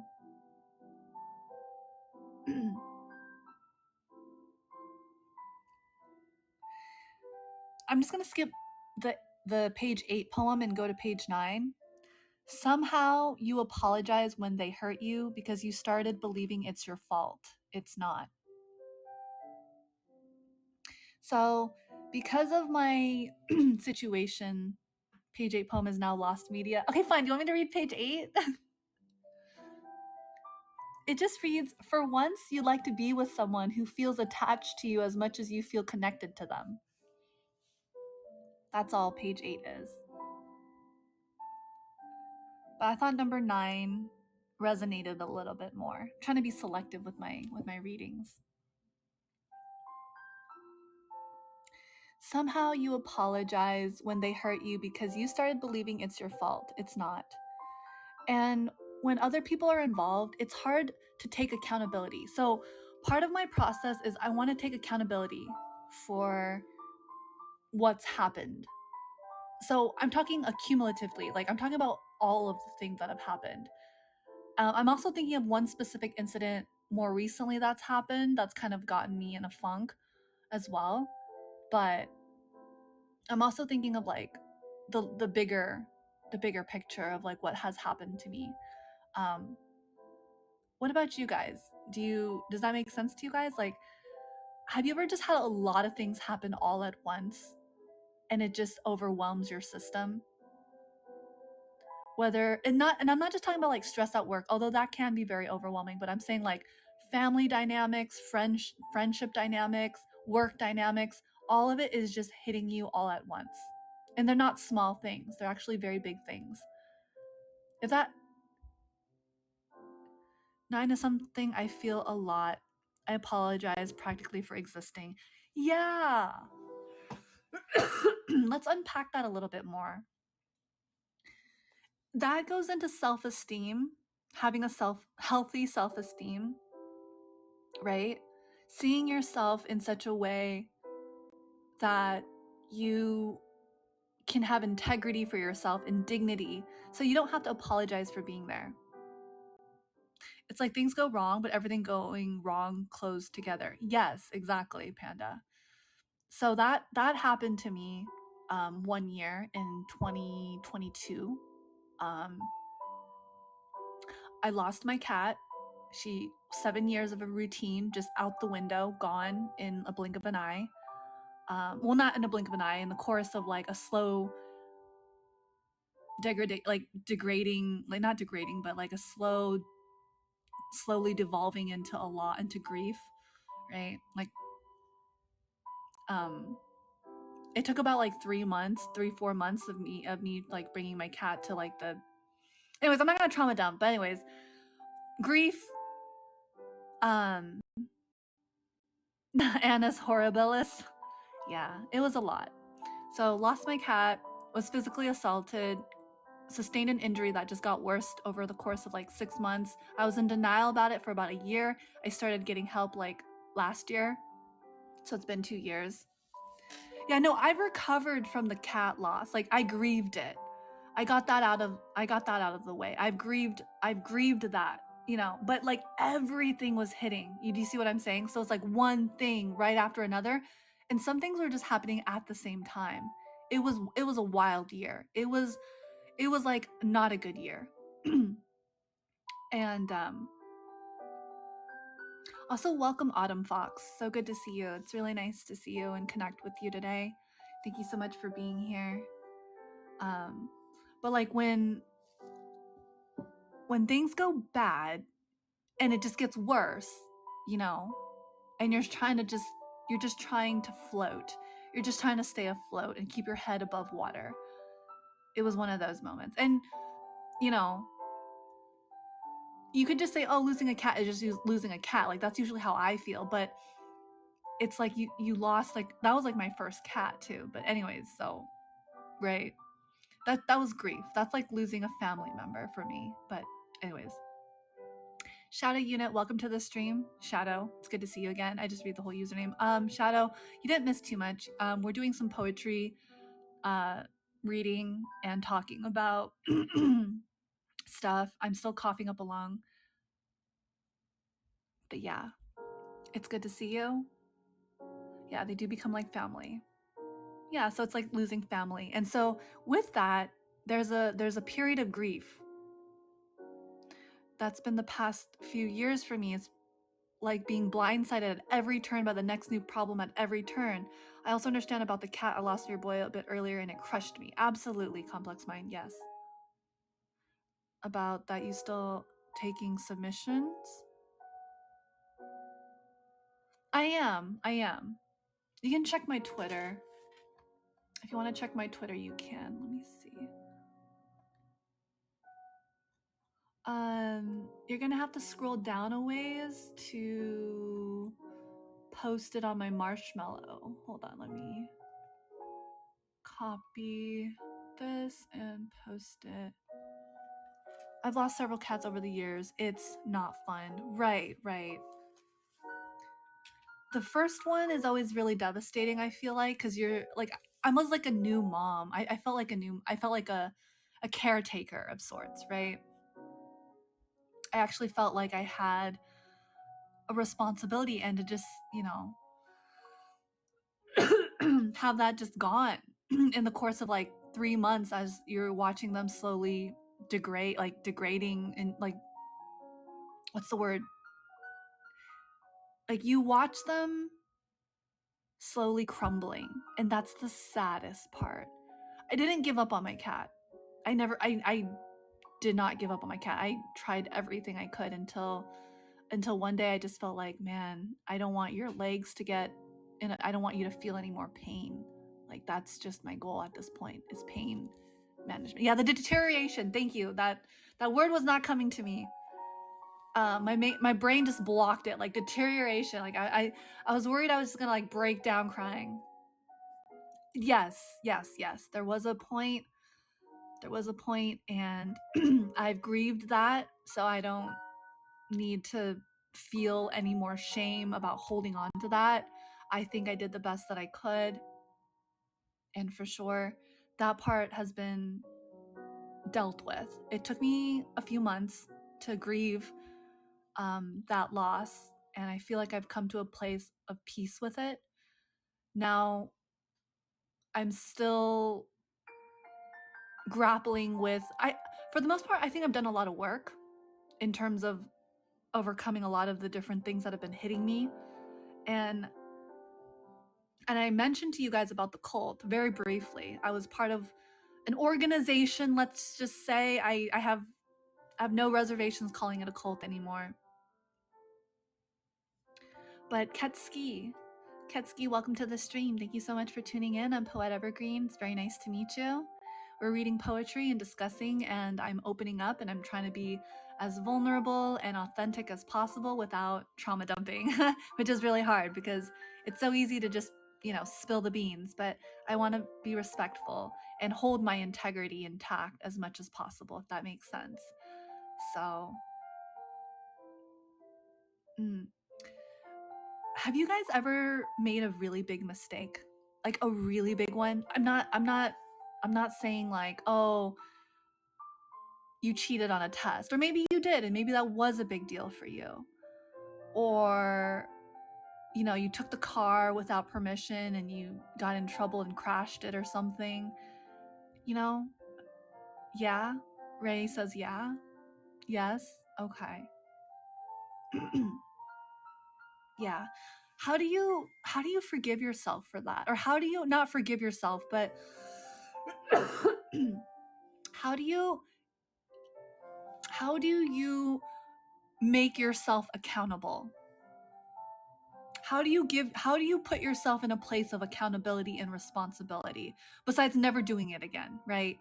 That much is of course, right? Like, we don't do that again. But what are the steps to help you get to a place of, like, what's the word? Conclusion about it?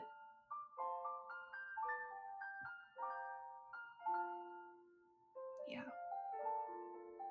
Closure. Thank you, Panda. Panda can read my mind from a mile away. Quick, what am I thinking about?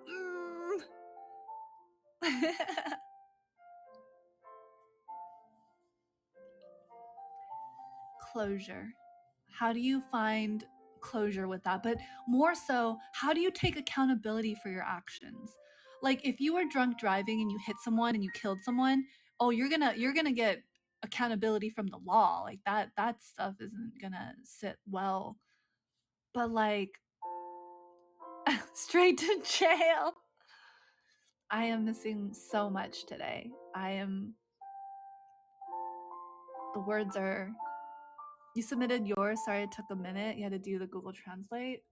Oh, did you post it on Marshmallow? Let me see. I kept replaying it in my head until one day I accepted that you have this side of you that is a monster. Oh dear. Yeah.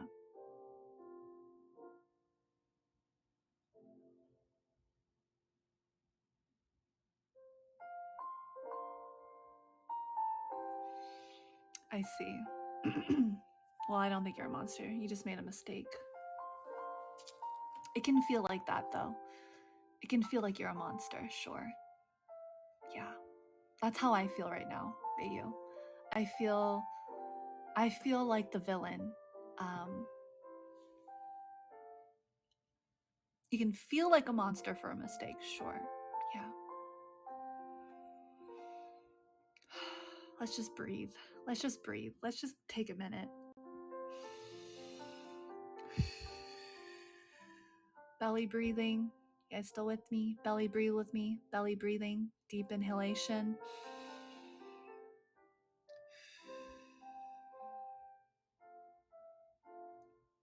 Yeah, this is processing it. We're processing it. Breathe in the air. Yep. Exhale. We're processing that feeling right now in this very moment. We're doing it together. Feeling like a monster. There is a song that I recently found the other day that I felt like me. I was like, this is what I'm going through. This is what I feel like. I feel like a snake. I feel like a villain. I feel like a fake. That's some of the lyrics to the song. You grew from it. Okay. That's good. That's good.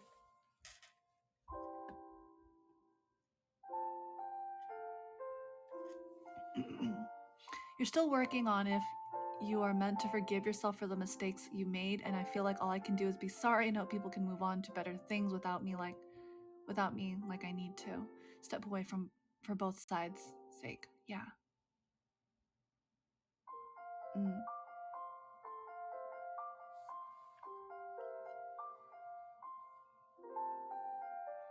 You grow from it, sure.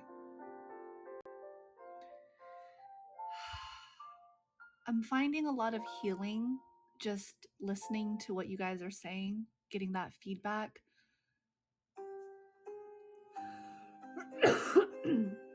I feel like I'm being forgiven.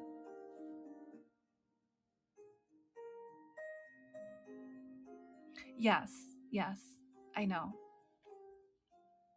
10 a.m. brain, that's okay. It's fair. I think what you described was a perfect experience. I think it's very relatable. Of course, it is your own experience, it is yours alone. But I'm sure there's other people who have experienced something similar to what you have experienced as well.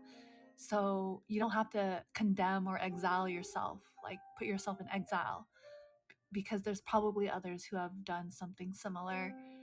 And in my case, that is also the case.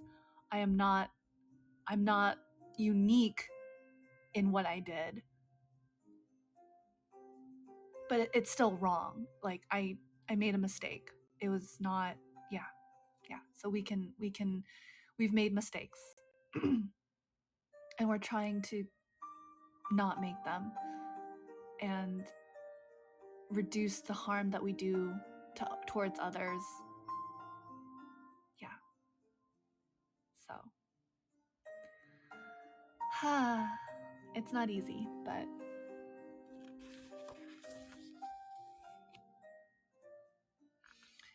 all right. Page 10. Please don't make me believe that you love me when you never intended to stay in the first place. Please don't make me believe that you love me when you never intended to stay in the first place. That's page 10, poem page 10.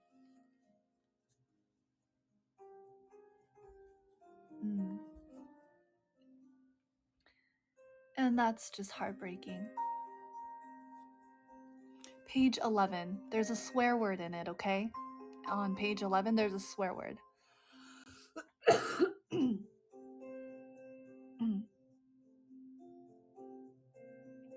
Mad Ghouls, welcome to the stream. Thank you so much for being here and for liking the stream.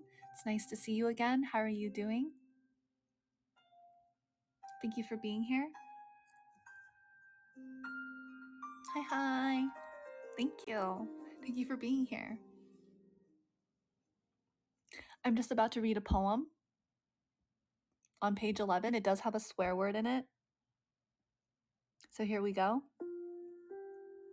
Juro, welcome to the stream. It's very nice to see you. Thank you so much for being here. I'm reading poetry, and thank you so much for liking the stream. I'm going to be reading a poem that's on page 11 of the book I Hope This Reaches Her in Time by R.H. Sin. And this poem that I'm about to read has a swear word in it, so just be aware that I'm reading the poem with the swear word on it in it.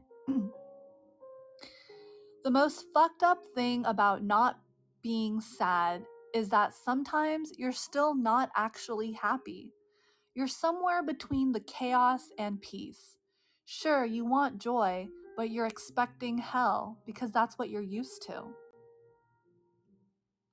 The most fucked up thing about not being sad is that sometimes you're still not actually happy. You're somewhere between the chaos and peace. Sure, you want joy, but you're expecting hell because that's what you're used to. Huh. Yeah. That one's interesting. I think this has a lot of undertones of dysfunction, like when you're used to something dysfunctional, or that's what you're used to, the chaos. When something's actually going well, your system might interpret it as like, whoa, what's going on?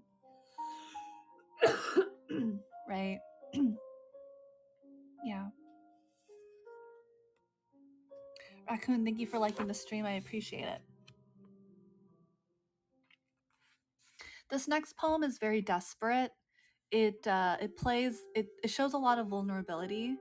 When a person is desperate for connection, it really shows a lot of vulnerability and insecurities and a lack of stability. But this is what the poem sounds like. Please don't ignore me because I make time for you. Please don't forget me because I'm always considerate. Please don't replace me because I'm not searching for anyone else. It also sounds very hyper-focused, a little bit too, yeah. It also, yeah, clingy, yeah. So, but it's an emotion, it's a feeling, it's an expression. We can appreciate that. Thank you, King and Panda, for liking the stream. Even though it has a sense of like codependency to it, it's still an expression of what someone is feeling.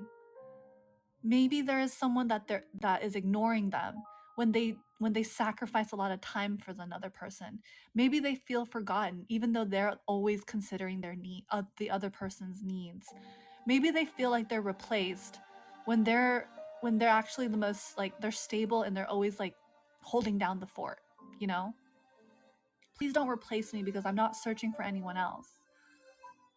So like, this person is very stable and wants to have this like stable life with this one person, and so they're worried about being replaced. So the first read, it sounds clingy, but if you actually dissect it, it really expresses someone's, yes, wanting comfort and wanting to be seen. Yes, and that can come off as clingy at first. But if you can go down to excuse me, if you can get down to the level of wanting to be seen and wanting to be heard and wanting to be acknowledged, it's no longer clingy. It's just wanting a basic need, which is acknowledgement and love. Acknowledge me, sure. Acknowledge me, yes. Which is fair. I think all humans want to be acknowledged in some form. We are social creatures after all, right? How would you guys like it if I just ignored you guys, right? That's not what we want. We want to be acknowledged, and that's fair. I'll say it. I've said it before, but I'll say it again. This is why I think I'm best with like a smaller crowd. I worry about myself growing too big and not being able to cater to the human needs of my community, because I want to give each and every one the acknowledgement and connect with each individual on a very personable, sociable level. But that's just my idealism speaking, right? Of course you want to grow and make money and be big and blah blah blah blah blah, but I don't know. I worry about that for myself sometimes. And that's my vulnerability. That is a fear of mine. So we'll see. Okay, Duro. So you resonate with this poem quite a lot, right? Let me read it one more time for everyone. This poem goes, please don't ignore me because I make time for you. Please don't forget me because I'm always considerate. Please don't replace me because I'm not searching for anyone else. There's an undertone of loyalty, deep, deep loyalty in this poem. And I think it's just trying to convey and express a feeling, a condition. You acknowledge Poette, boop! Yay! I'm acknowledged. I acknowledge you too, Panda. I acknowledge everyone that's here, that's supporting the stream, that's viewing and lurking. Man, this music is so sad, but it's the truth. I think wanting to be acknowledged is such a fundamental core thing about socializing. Like, have you ever just had a conversation with someone and just didn't feel acknowledged, and it was just superficial and just really like you just didn't, yeah, right? You just felt like they were talking at you, not talking to respond, right? So yeah, definitely. I've had experiences like that too. That's why I'm, the air can feel like that. Right, right.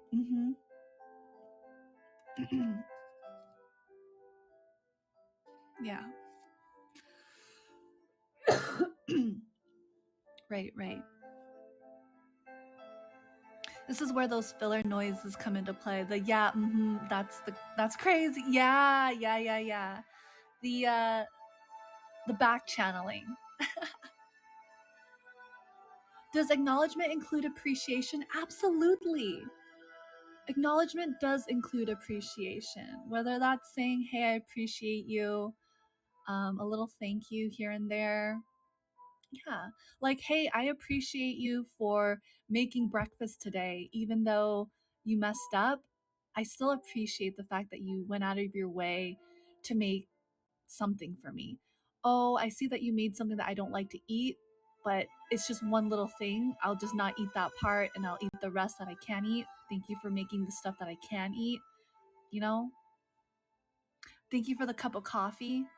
Even though I could have gotten one myself, you were kind enough to brew a cup of coffee for me instead. Would you acknowledge something but you don't appreciate it? Oh man, let it be a small or big thing that's appreciated from someone. Types to be acknowledged and can also be wanting exposure. Over tipping types? Oh.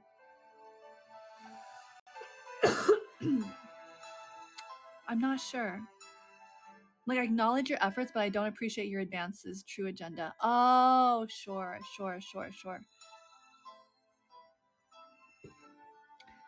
Then now we're talking about intention. Now we're talking about intention, right? Like an unknown person tipping too much to be acknowledged. Right.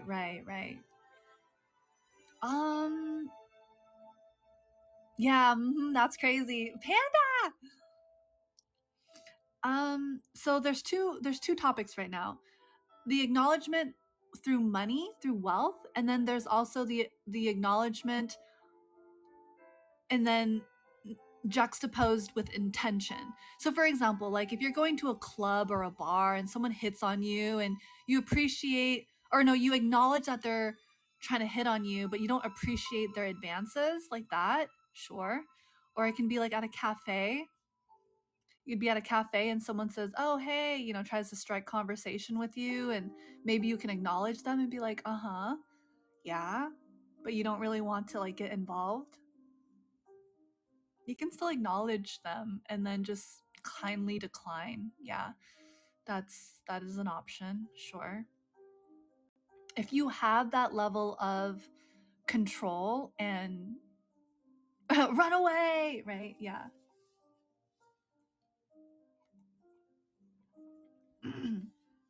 All right, we'll go on to the next poem. Let's see. I'll skip ahead a little bit.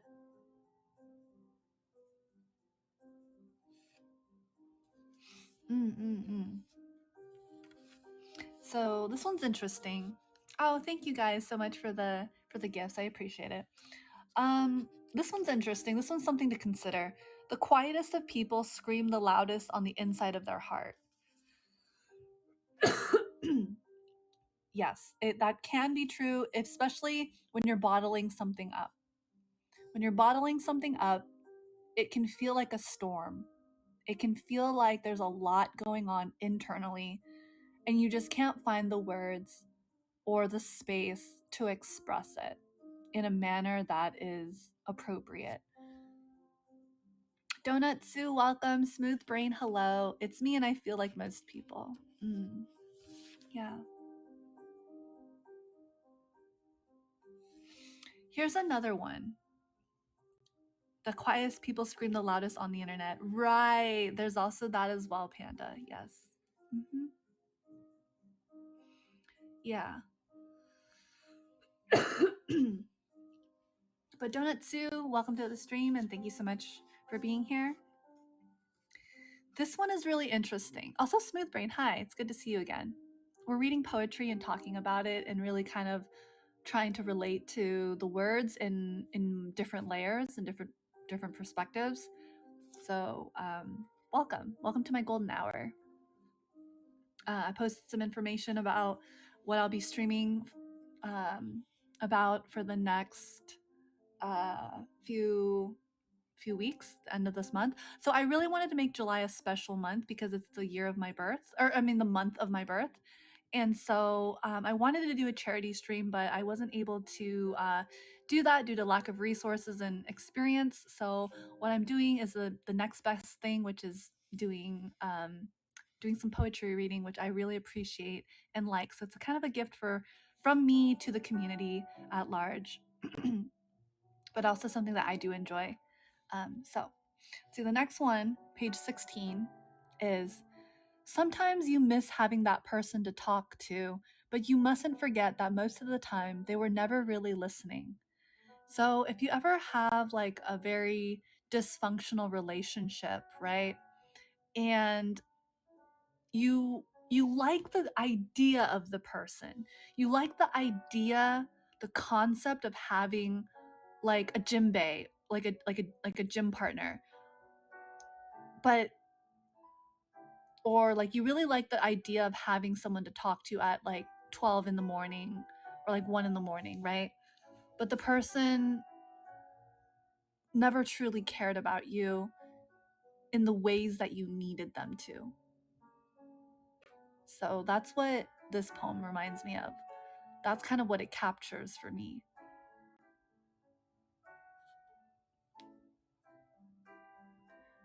Yeah. This next one is like two lines, 2 stanzas. It's on page 17 and it reads: this type of exhaustion can't be fixed with sleep. And excuse me. If you guys remember the types of rust, I don't know if I posted it yet, but let me see on my YouTube really quick. Let me see if I can find it on my YouTube.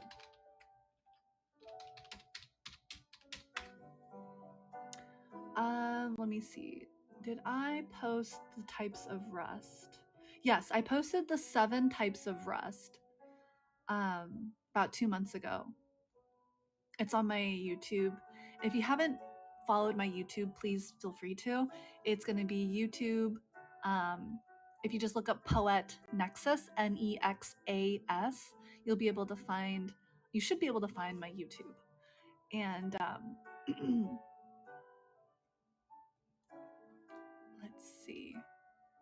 Oh, looks like Elwin is raiding with a party of 6. Welcome, Elwin. Thank you so much for being here. Hello, everyone. Welcome to the stream. Good to see you. Thanks for being here. So this type of exhaustion can't be fixed with sleep is a really good poem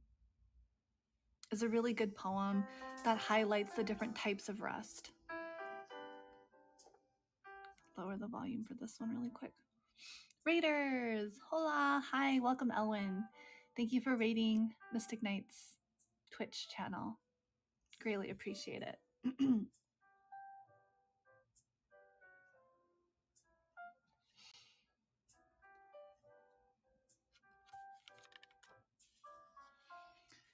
So here's another one. Here's another poem that I'm reading. So to all the readers, welcome to my golden hour. I'm reading poetry and discussing it and talking about as much as I'm able to, relating to the poems and really reflecting and trying to heal, trying to create a space of safety and vulnerability, and yeah, so allowing ourselves to feel, reflect, grow, talk about, connect with one another is very healing. So thank you for being here. So page 19, you texted to say, I'm okay, but there were tears falling from your face. You said it was fine while falling apart where no one could see. So I don't know about you guys, but have you ever, said you were okay when you were not? I'm okay, I'm not okay, pretty much. Yeah, basically, yes. Basically, Panda. Yeah.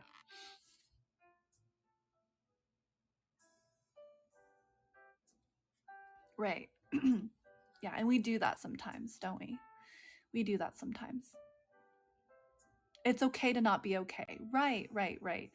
It is okay to not be okay. Am I okay? Currently I am doing okay. I still experience some flashbacks and intrusive thoughts that are not very friendly, but I manage them with mindfulness. I manage them with deep breaths, and I manage it with rest. So, yeah. That is part of where I'm at. So, healing is not linear. Also, Alex, hi, welcome to the stream. Your life lately has been that this is fine meme with a dog. I say it's fine when you're not. Okay. So, I think what's really important is kind of being your own firefighter, if that makes sense. Complex mind. I think being able to say enough is enough. I want to change. I want to grow. I want to do something different now. I just don't know how is the first step. Or maybe you do know how, or maybe you don't know how. And either way, it's fine. Some people say, I have a plan of action, or I will make one. Some people say, I don't know what to do, but I just know I want things to change. And that's the starting point. That is the starting point. My life also used to be like the "this is fine" meme from the dog. I actually love that meme. But like I said, I think it's really important to be, what's the word, accountable and responsible for how you want your life to be. And that takes a lot of energy. That takes tremendous energy and willpower from yourself. And it's not easy. It really does take a lot out of you to pull yourself up from your bootstraps, to pull yourself out from like a dark place, or in this case, a burning building, right? So you're winging the plan, but making the changes currently, but slowly going. Yes, slow is better than none at all. So I'm really glad to hear that you are on a trajectory of calming the flames and getting the water where you need it to be, right? Like taking accountability and responsibility for yourself. And it's hard. It's really hard because you literally have to pull yourself up on your own. You have to go through the smoke. It's literally like if you're trapped in a burning building, you have to get down safely and everything's just in fire and chaos. It's scary too. But we still try. We're still here. And if there's any blind spots, maybe you have like a support network or a group of friends who can kind of give you some advice, like, oh hey, have you ever thought about cleaning your apartment? Or hey, have you ever thought about getting rid of stuff that you don't need anymore instead of hoarding? Hey, have you ever thought about going to the gym? Have you ever thought about changing your diet? things like that. Have you ever thought about getting a nice haircut to make yourself look a little bit more polished and clean? You know, these little things that can really kind of help shape you up. But yeah, cleaning up your life, getting rid of things, donating them. Have you thought about not complaining?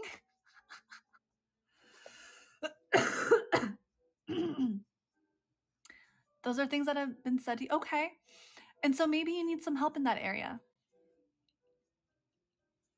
Well, I don't know about the just feel better part. That can be very abrasive and not helpful. Just feel better. Trust me, people who are in a difficult situation don't want to be in that situation, but they have like tunnel vision, or like, you know, like they have the blinders on. They don't, or they're tired. Yeah, it's really hard. I know. I understand. It's not easy. I watch shows like Queer Eye. Just mentioned that. Just mentioning that not everyone gives useful advice. Right. Yes, that's true. That's true. Yes. And sometimes it can come off as very, what's the word? Insensitive, right? It can come off as very insensitive. So rather than just like telling someone what to do, maybe you can join them. Be like, hey, so I have like a gym membership, right? And if you want to like work out with me, we can work out together. Would you like that? Maybe we can schedule some time when you're free. You know, like really buddy up and be that has helped me in the past when I buddied up and went to the gym with someone to get me out of the house, stop being so gloomy and such. Which is why I'm going to the gym. The origins of Swolette. So yeah, sounds like a good idea. So maybe they can be like, oh hey, you know, are there things that you want to get away? You know, is there anything I can do to help you clean up? I mean, I don't mind spending a weekend with you to like get some things out to like Goodwill or to like the donation center. Maybe there's some like old furniture that you don't need, or like some old things that have just been collecting dust. Maybe I can help you like steam mop your wooden floors, or like, have you taken out the trash? Do you need help with that? Just something like, yeah. If I were there, I would be that person offering to help you. Like, hey, do you want me to help you go through some things together so you're not doing it alone? Because it can be very mentally taxing. Maybe we can go through things together instead of just you feeling all alone and lost. Adding that extra person for different perspective can really help, right? What do you guys think? Yeah, trying to stay away from like things that are not helpful to say, but instead of saying things like, oh, just go to the gym, it's hard when you've never been to the gym, or you don't know your way around the gym, or it's a new place, it's unfamiliar. You dealt with a hoarding situation a few years ago. Now that was really, really bad. Oh, okay. Did you ever work on it, or like did you just leave it the way it is, or is it resolved? Is it still pending? Is it half and half? Is it halfway done and halfway still sitting there? Because hoarding is a psychological thing. It reflects your mind. Right? This need, this physical, tangible need to have items. It involved a work client, and it's a long story. Got it. Okay. All right. Well, fair enough.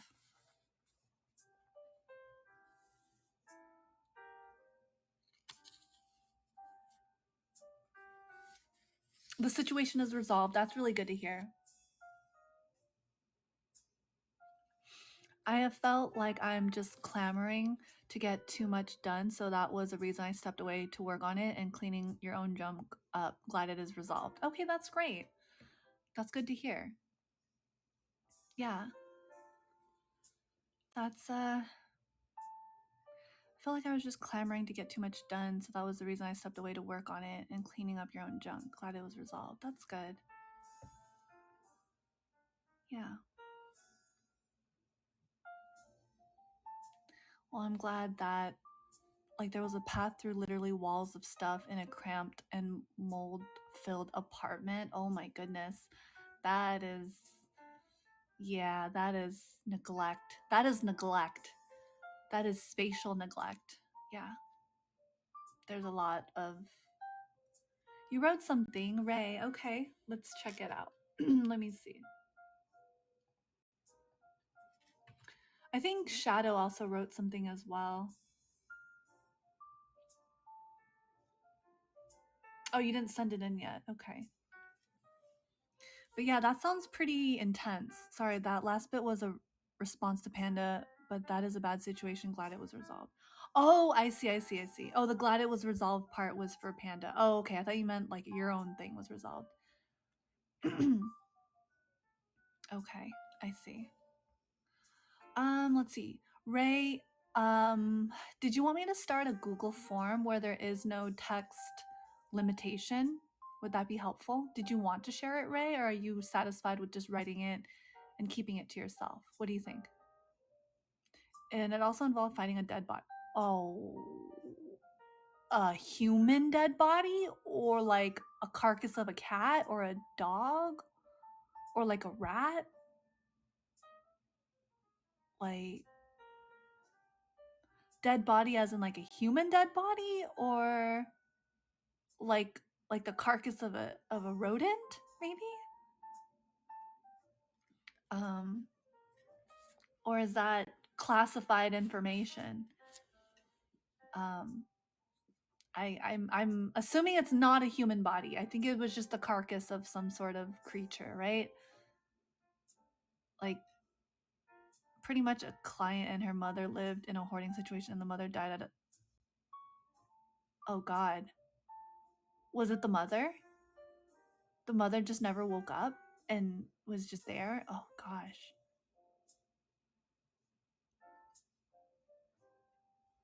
Holy cow.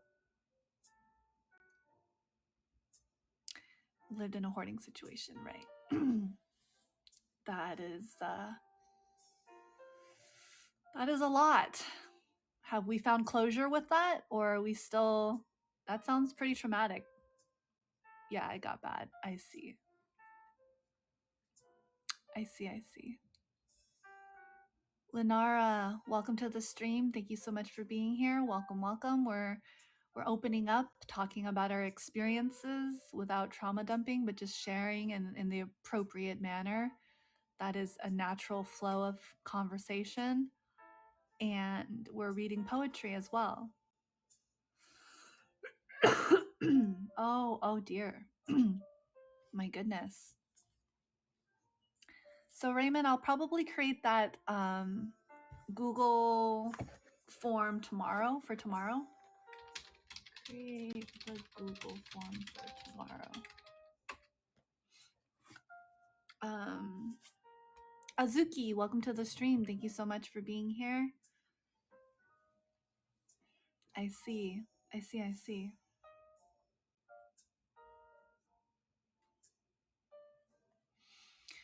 All right.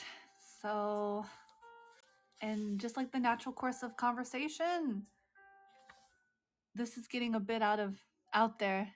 Don't want to hijack the discussion. No, it's fine. I want to give it space and time. Excuse me. I do, if it's fine, I think it's a good way to process some things, right? Because we were talking about hoarding and like changing our lives for the better, right? So that was a pivotal moment for you. That was a very eye-opening experience for sure. And I hope in the future such things can happen in a way that's more tame and less, um what's the word? Dramatic? I don't know. Because that's really dramatic, finding the body and whatnot, and dealing with hoarding that's quite a big deal. So well, I'm glad it was resolved, right? Yeah, so that's good. No worries, no hijacking here. This is just the natural flow of discussion. All right, moving on. I skipped a few pages to move on to page 22. In short, my office was responsible as executor of the state, so we had to clean out all the hoarding stuff. Oh, yeah, that makes sense. I never questioned your. I didn't think it was like a murder case or anything like that. It just, these. So if I can tangent again on this, when I used to work at a doctor's office, yes. So I have not always been an interdimensional bookstore keeper, but I have been many. I've worn many hats. Um, One of the things that I asked one of the workers was like, have they ever had a death in the office? And they said no, but they've had elderly people die at home, and they've died on the toilet, and that's the saddest thing ever.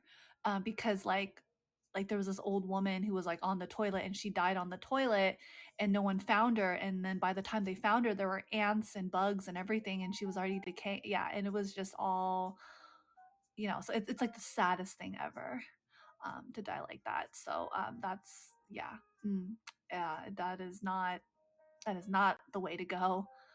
And it's because when you're really old, it's harder for you to like get things out of your system, and so sometimes that can kind of affect your your your livelihood. I don't know how to say, but yeah. So and then there was another older gentleman whose neighbor found, called in for a wellness check or something like that to make sure that they're okay. And yeah, so yeah. Geez, yeah, that was elderly death at home. This was elderly death at home, and then the surviving daughter ended up passing from COVID like 2 weeks after. Oh my goodness, Jesus Christ, holy cow, that is unfortunate. That is very unfortunate. Yeah, that is very unfortunate. Um, tisk tisk. Yeah. Well, thank you for sharing. It's not easy. I know it's really easy to intellectualize. So the hoarding removal was to get the apartment up for sale. Right, right, right. See, my eye opener was just the mice that got in my room. I am so sorry to you and your mom and to that family. Right, sure, because it's traumatic. It's kind of traumatic if you think about it. It's not a very typical situation. You know what I mean? And so we have to process that, and it's quite the story. Definitely quite the story. um so mm. Thank you for sharing this, and not in any way a derail, just part of the natural flow of conversation. And this is why it's really important to make sure that your space reflects the clarity of your mind. Right, on New Year's Day, no less. Oh my God. See, so now it's like a reminder because it's on a holiday. It would have been better if it was like on a random day, on a random time, just in the middle of the year. But now you'll remember it on New Year's every day, every time. So it is very traumatic in some sense. Mm. I have a story about New Year's as well, but I won't share it just for the sake of there was a family member who also passed away like on New Year's as well, like at like 2 in the morning or something like that on New Year's. So it's an anniversary date, and so it really reminds us of these things. Sure, for sure, for sure. Well, thank you for sharing. I appreciate it. It's part of the experience. Has it affected you in any way, or you're just like, well, golly gee whiz, right? You wouldn't say that it's caused any like trauma in any way, like emotional dysregulation. It's just shocking, right? Doesn't sound like it would cause too much, but you never know. It's were you like, unless you're like really close to them, but that can also be something to reflect on, like how how did it affect you, or if it did or if it didn't. um it was just a big ordeal, right? Oh, I see. Right, right, sure. Okay. So it was more work related. It sounds like it was more work related. So it's just like part of the job, kind of, sort of. It's not really in your job description, but um Okay. Still very unpleasant. Cleaning out the apartment was also a big to do. Yeah, I would imagine so, especially with all of the old stuff and I can imagine. Sure. So I will continue with reading poetry, and we'll just see where the conversation goes, where the conversation brings us. We still have a good 40 minutes until I wrap up the stream, but you know, it's been a very good conversation so far. If anyone is interested, oh, you just found some mistakes, right? Okay, that's no problem. You can gives you some time to review it. Some of the stuff I found her husband's third grade report card from the 1950s. Oh, wow. Interesting. It's hard to throw that stuff away. Yeah, what do you do with those kinds of things?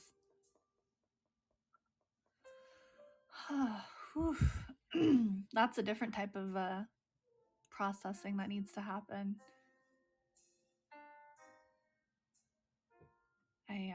I can't imagine how it feels to go through someone's stuff once they've passed and they're a complete stranger, you know?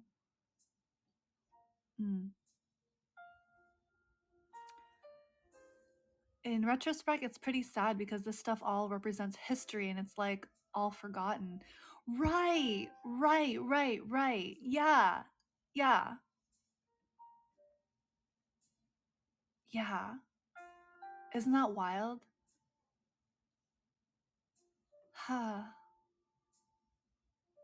That's that is an interesting. That's a very interesting point. That was all history.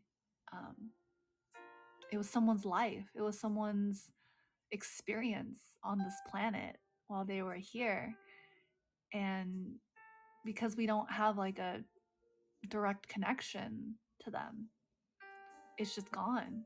Like I don't know if another family member picked it up or anything, or if it's just it was just discarded. But yeah. Meet Ty, welcome to the stream. Welcome back. It's good to see you. You're so sweet. Thank you. Thank you so much for being here. I'm so happy that you're here.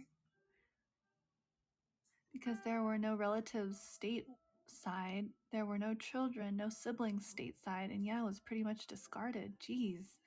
Keeping things that have sentimental value or from the past that's lost in the present is pretty common. From the past that's lost in the present. That is part of my problem too. Oh, I see. Keeping things that have sentimental value or from the past that's lost in the present is pretty common. I see. Well, we're processing it.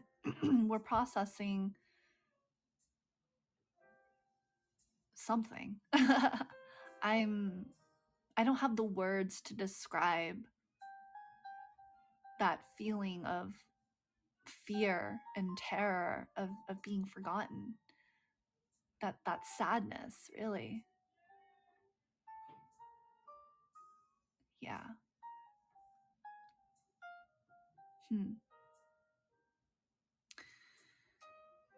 Yep. That'll do it.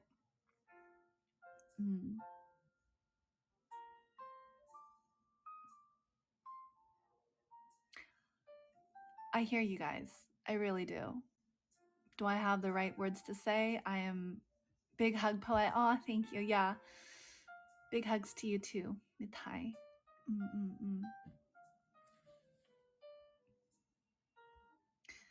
But yeah, I think there's a lot to be said, honestly. Oh, Misty, thank you for the little head pats. That's so cute. Yeah. So let's go ahead and continue with the next poem really quick. I'll go until page a few more pages.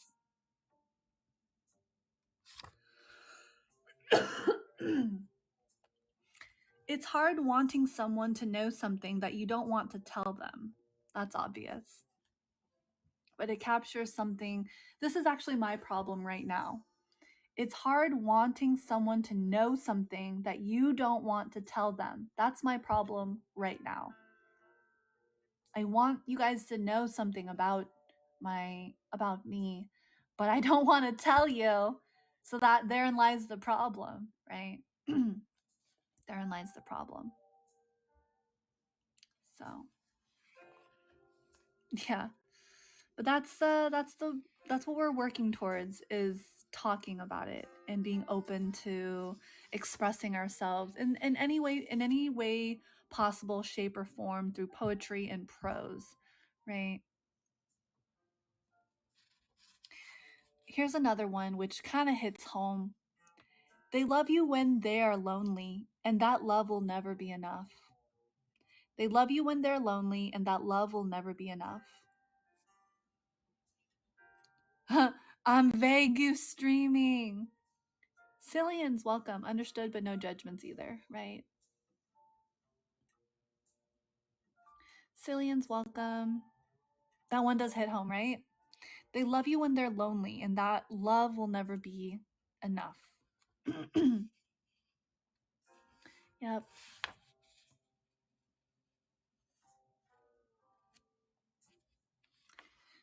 Here's another one. Page 25. The heartbreak can make you selfish. You tend to hurt people before they ever get the opportunity to hurt you, and you expect the pain to eventually find you, and so you run from anyone who may be capable of destroying your heart like the last person did. That's the poem on page 25. The heartbreak can make you selfish. You tend to hurt people before they could ever get the opportunity to hurt you. The cycle of pain, right? Yes.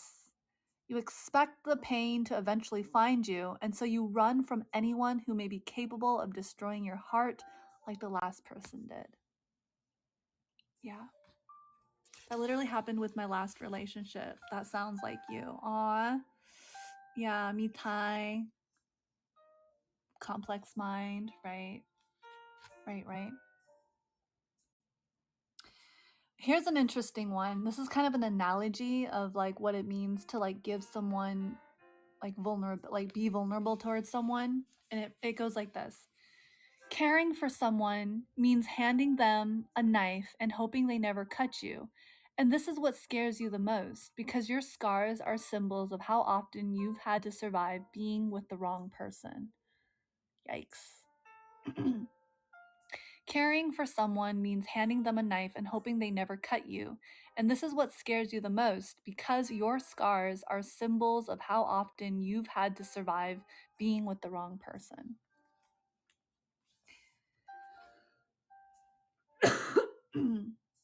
These hit way too much home. Yeah, that's what I'm saying. These poems, man.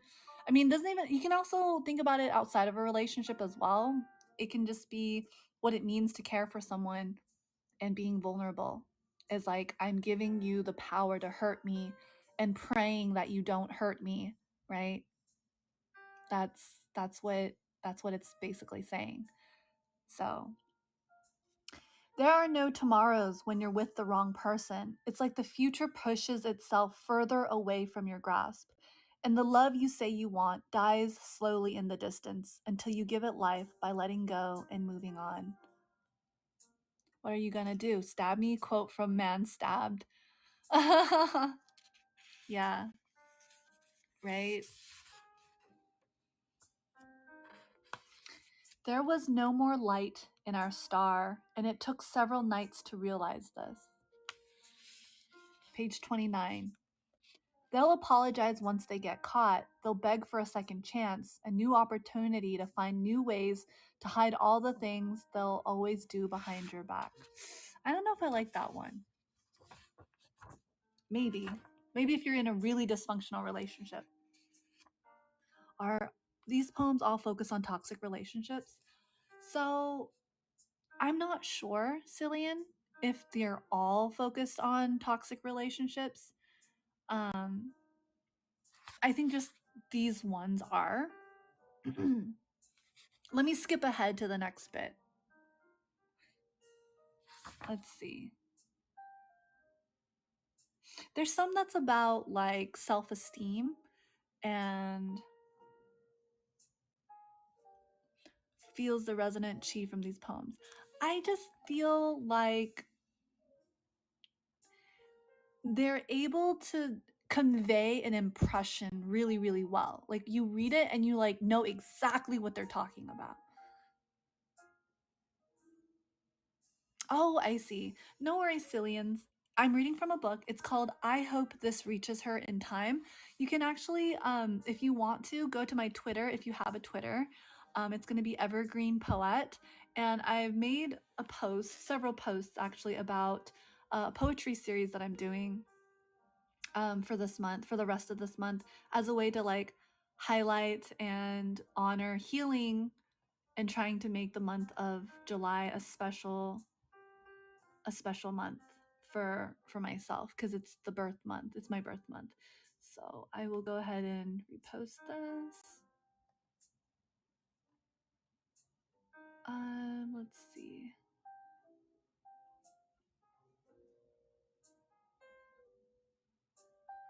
Let me see.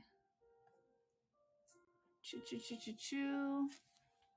Okay, yeah. So I am on Twitter and I reposted.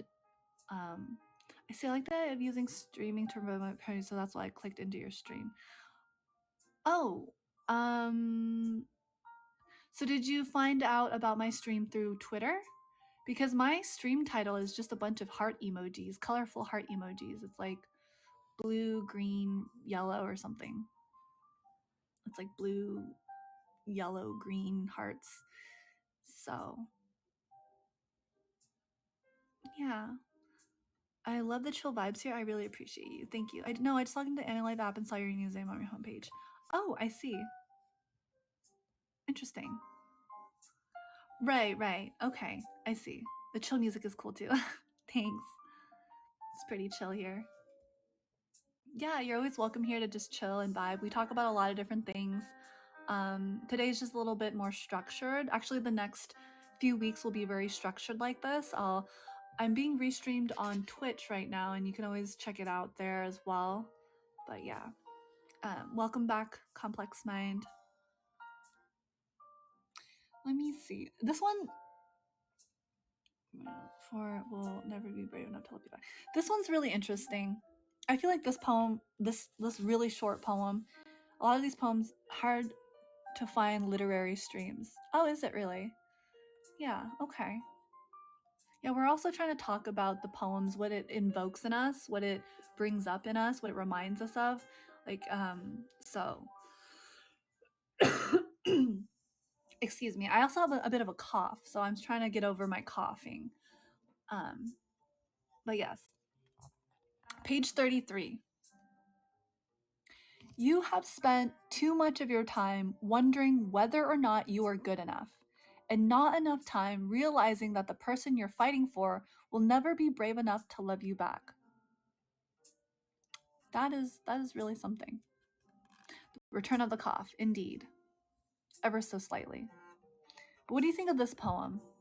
And the thing about like, I feel like this poem, although anyone could say like, oh, it's about a romantic relationship, I feel like it's about any relationship dynamic. I feel like it could be applied to anyone who's willing to fight for you, whether that's a supporter, whether that's a best friend, maybe it can be like an ally or like, just a close friend.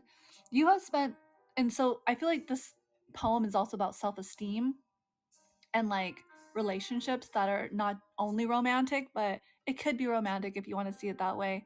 I tend to have a less romantic uh, perspective, so I always add that to the table. So it says, this poem, page 33, you have spent too much of your time wondering whether or not you are good enough, and not enough time realizing that the person or the people you're fighting for will never be brave enough to love you back. Love. So, like, when you have a bunch of haters, it's like they're never brave enough to love you. They just know how to hate. They just know how to criticize and put you down. And I think it's an interesting perspective to think. So like rather than thinking, oh, I'm not good enough for my haters or I'm not good enough for in general, it's like you're not realizing that these people are not even on your side and that they'll never support you. So why even give them the time of day? I don't know. That's just like a different perspective to this. But you could also do it like don't stoop to their level. Right. Yeah. You have spent too much of your time wondering whether or not you were good enough and not enough time realizing that the person you're fighting for will never be brave enough to love you back. It's hard to love somebody.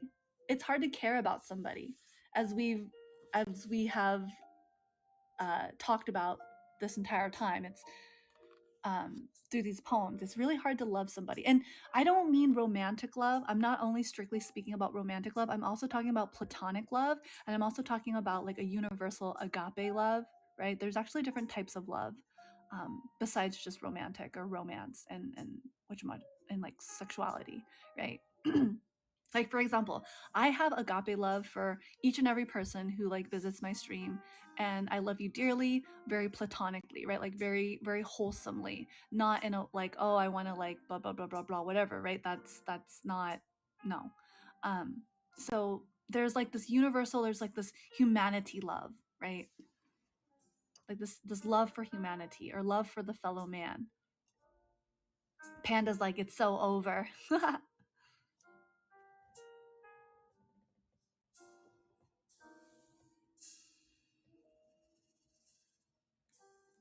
In my case, it's the people I tried to fight for will never understand.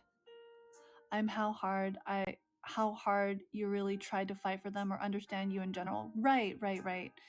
Sure. Right. That makes sense. So like you're fighting to like understand them, or you're fighting for them and like to believe in them, but they don't appreciate you the same way. So this next poem is for you. Just because a person wants you doesn't mean that same person will do anything to keep you. Just because a person wants you doesn't mean that same person will do anything to keep you. And that is a life lesson right there. The next poem on page 35, you tried, you still care, you're done fighting, your heart feels empty.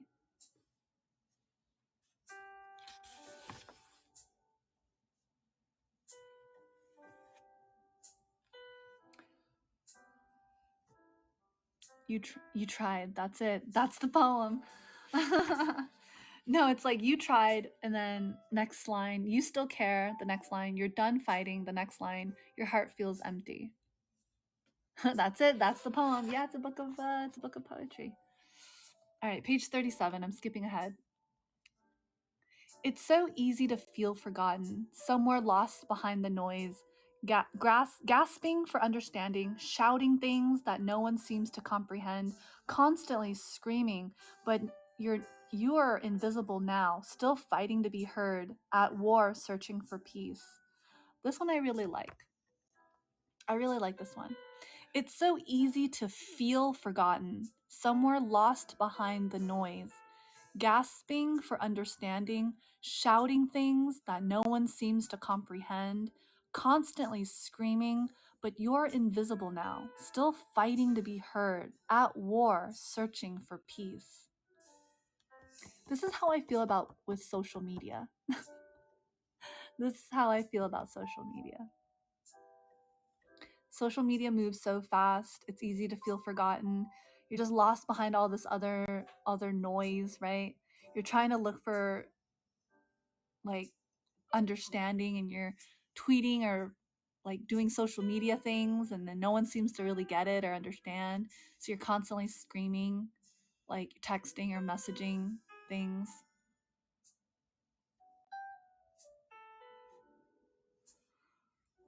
And then it says, but you're invisible now, still fighting to be heard, at war searching for peace. I think I like that last line, at war searching for peace. That's part of where I was at. I made mistakes, they made mistakes. I got too tired of trying to keep myself and everything together, so I felt it was better for them and me if I left. I've felt like that for months at work. I see. Yama Izumi, welcome to the stream. Thank you so much for tuning in and for being here. Welcome. Oh, Cillians, thank you so much for the something's coming through. Thank you. Arigato. Thanks. Thank you. Is there anything that you would like to request? Usually, let's see. Since it's your first time here and you donated something to the stream quite generously, I usually offer some request from the viewers. So it's fun to see what's available. I'm glad you're having fun checking out all the cool animations and such. But yeah, thank you for the heart. I appreciate it. She did an entire stream in a Midwestern accent, for example. Oh my goodness. Appreciate you making this space for people to talk through the poems and their emotions. Aw, thank you. I'm glad that you're enjoying the stream and that you're appreciating and acknowledging. Oh, hold on. Let me screenshot this. This makes me feel really happy. Ah, ta-da. Talk through the poems and their emotions. Do I get to ask for a British accent then? You don't actually have to. Midwestern accent poems. My goodness. I'm gonna bring back the cough. That's what you're gonna bring back. Do you need to ask for a British accent then? Anything. You can request for me to sing a song. If you want a positive affirmation, like a personalized positive affirmation from me. I also do Midwestern accents.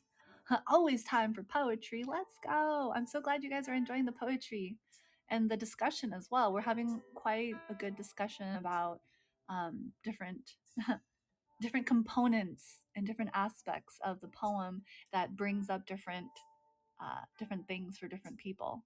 So it's good. And in a way, we're processing things.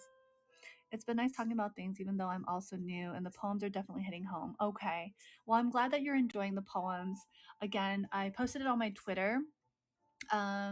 If you scroll through my Twitter posts, you'll be able to see.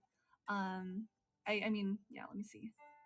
Oh, yeah. Welcome to my Golden Hour, a virtual space where we can all connect with each other through prose and poetry. I'll be reading from I Hope This Reaches Her in Time by R.H. Sin and working through the book Healing Through Words by Rupi Kaur. Yeah. So I think next time I'll try to work on some things on the workbook, Healing Through Words. I have that in my lap right now. So you guys can stay tuned. I want to try to finish this entire poetry book. I'm already on page 37, so we're doing pretty good. We're making a lot of progress.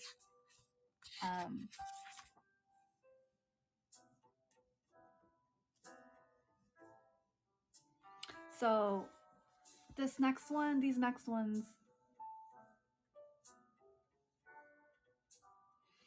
next two poems are a little bit more verbose.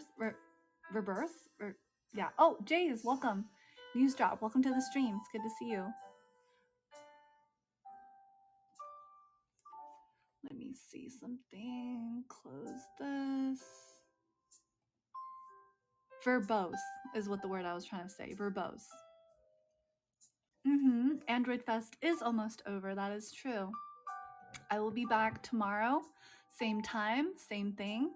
And you guys can check out Mystic Knight, who's restreaming this on Twitch if you want.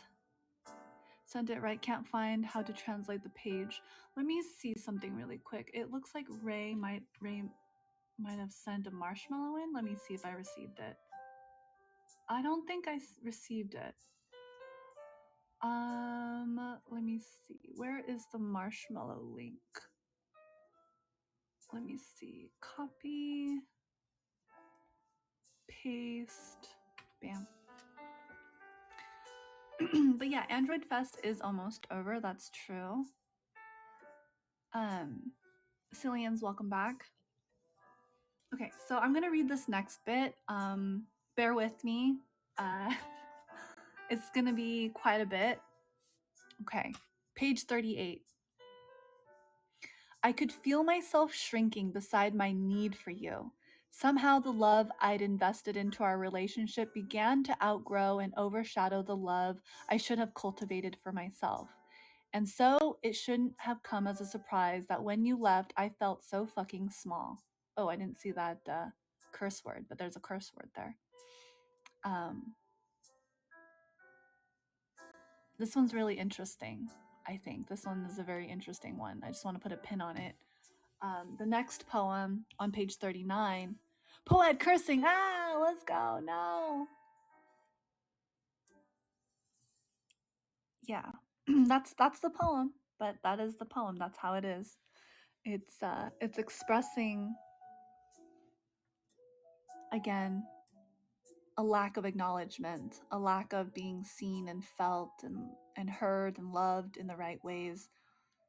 So, yeah. All right, poem 39. You're with a person so damn long that you believe abandoning the idea of things getting better means losing a future that could improve.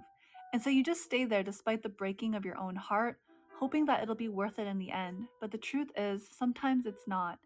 I've seen many faces beaten down by time and a belief in hope. I've witnessed many people grow old with the regret of not leaving sooner, and I hope you don't have to suffer that fate. Hello, Masher. It's good to see you. Viol. Mijo. How are you? Ah, geez. This one's also a really interesting one. And here's another one that's also really interesting. Hi, Masher. We are reading poems from I Hope This Reaches Her in Time, messages from R.H. Sin. Kind of tired but trying to relax. Okay. Well, you're in for a good treat. Excuse me. I'm just reading poetry and discussing it with the folks here. Thank you. No, that was not a sneeze. That was a cough. That was a horrible, horrible cough. But yes, excuse me. It's gonna be a while until this cough lets up. So I ordered some tea, some special tea, and hopefully that'll help with the inflammation in my lungs or whatnot. It's Poette Poetry Hours. Indeed it is. Yeah. Get well? Thank you. I say that as I cough yet again, once again. Okay, so here is the next poem on page 40. It goes, I know you want to be the one who changes them, but nothing you do will ever be good enough for the person who doesn't deserve your love and energy. I know it hurts, but you can't continue to hold on to someone who stands in your way of finding real love. Life is too short to be in a relationship that distracts you from being happy. Some people are incapable of comprehending their partner's worth, and it is not your job to make them a believer. Wow. Just wow. Page 41. Sometimes you're so emotionally drained that you don't even have the energy to move on. You stay longer than you should, wasting whatever you have left, hoping that somehow things get better. This is some real talk.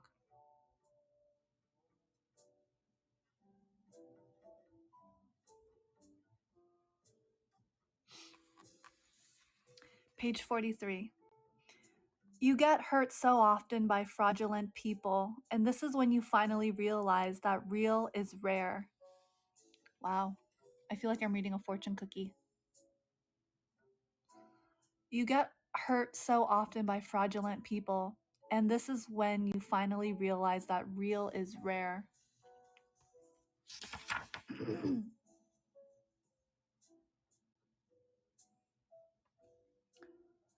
Often being told that you're real by someone who makes you feel ugly inside. So often being told that you are beautiful by someone who makes you feel ugly inside. Yikes. These are some like red signs, like red flags. So often we're told that you're beautiful by someone who makes you feel ugly inside. Whew.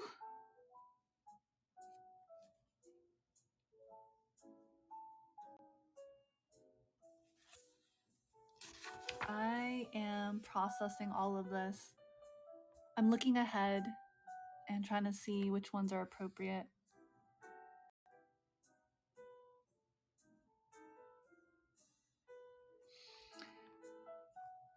Let's see. This one's kind of explicit.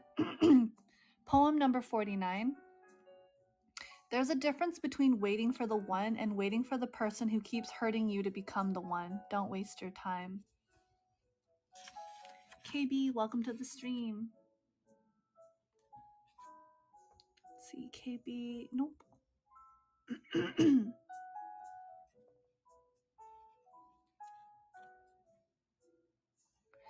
First time could be a mistake, but the second is a habit. Walk away from anyone who continues to act in ways to hurt you. I think this one's really important. Also, KB, hi, welcome to the stream. It's good to see you. Thank you so much for tuning in and joining. We're just reading poems from the book I Hope This Reaches Her in Time. But hello, welcome. Welcome, welcome. What do you guys think? How are you doing, KB? Let me check my marshmallows once more.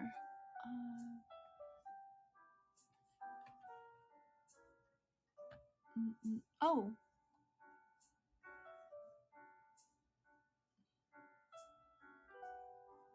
I think I received your poem.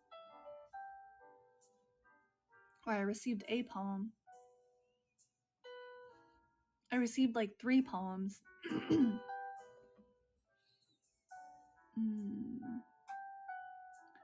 Yes, this one is a repeat. Okay.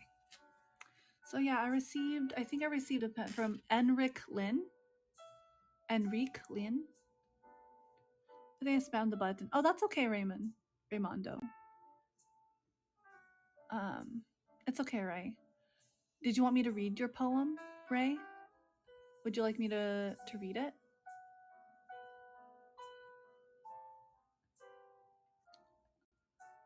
Let's see. There's another person who sent in a really funny poem earlier. It's like slam poetry, yelling, angry, waving my hands a lot, specific point of view on things. Cynthia, Jesus died for our Cynthias. Jesus cried, runaway bride, Julia Roberts, Julia Rob Hurts, Cynthia, Cynthia, you're dead, beep boop, you're dead. Okay, I'm gonna delete that one now. I have no idea what that one was about.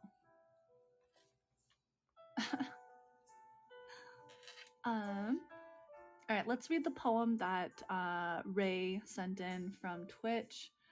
From the sea I look upon ships, fish, waves, from the sky, nothing but sun and wind, the rain, the rainbow, and the breath. On the earth, I cannot see myself in it alone. I hope on earth not to wait in lines, nor do I tingle looking for my sustenance. I want to win 1,000% in everything and spend it all.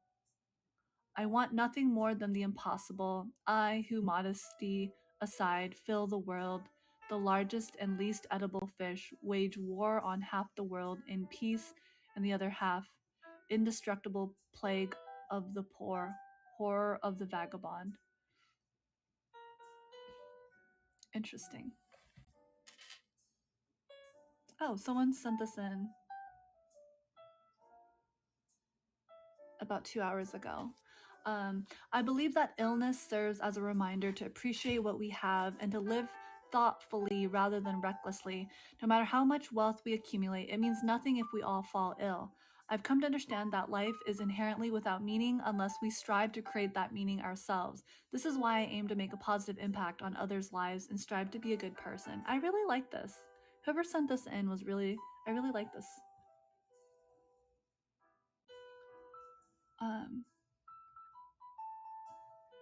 Thank you for sending that in about 2 hours ago. Welcome back, King. It's good to have you. Yeah, that one was a really nice like prose. Well, I think it was just like them talking about like a topic, but I still really appreciated it. Lost signal. Okay, well, welcome back. Good to have you. But yeah, page 51, I'll just reread it again. The first time could be a mistake, but the second is a habit. Walk away from anyone who continues to act in ways to hurt you.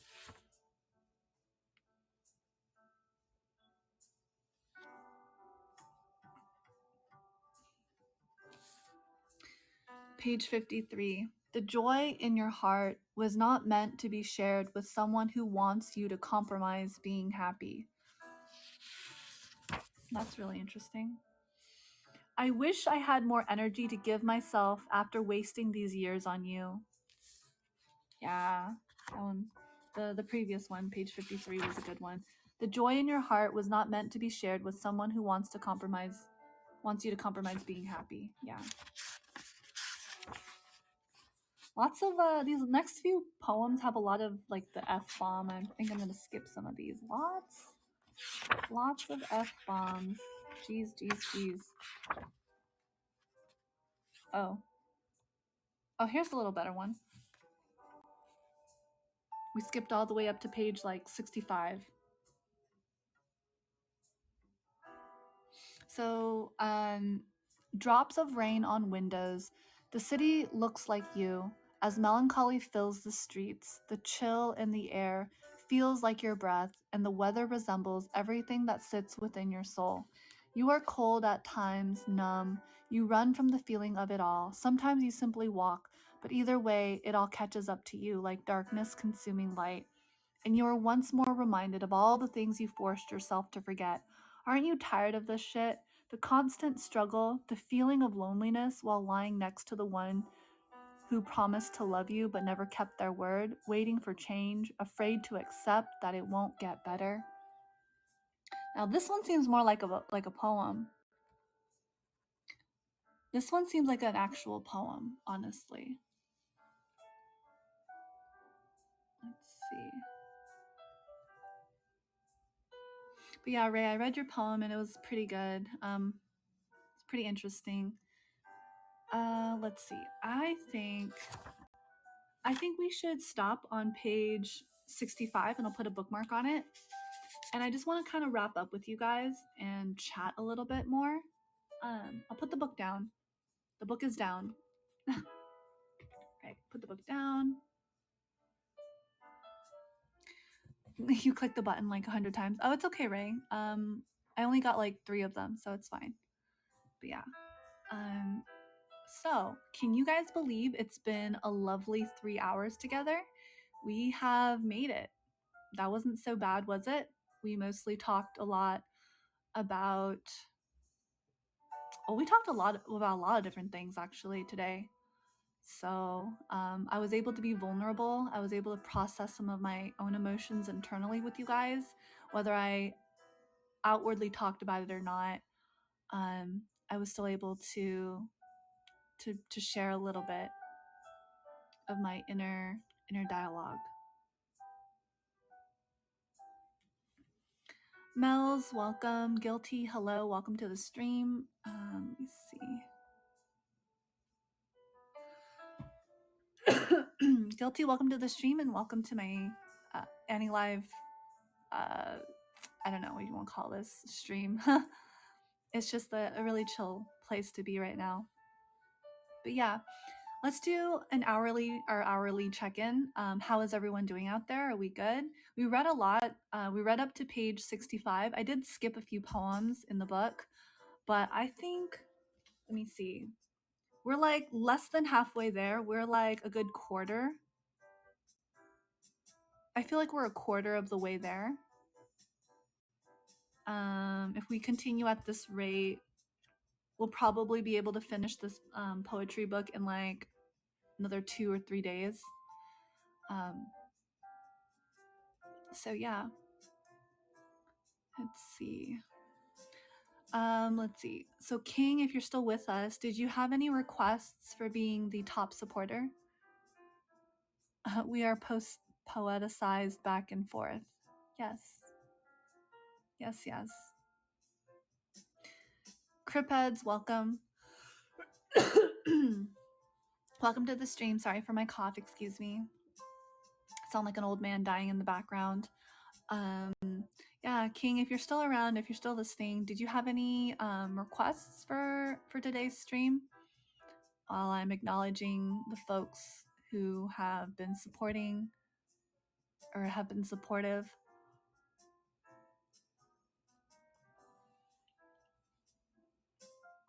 No? Nothing? Oh, maybe they're just AFK.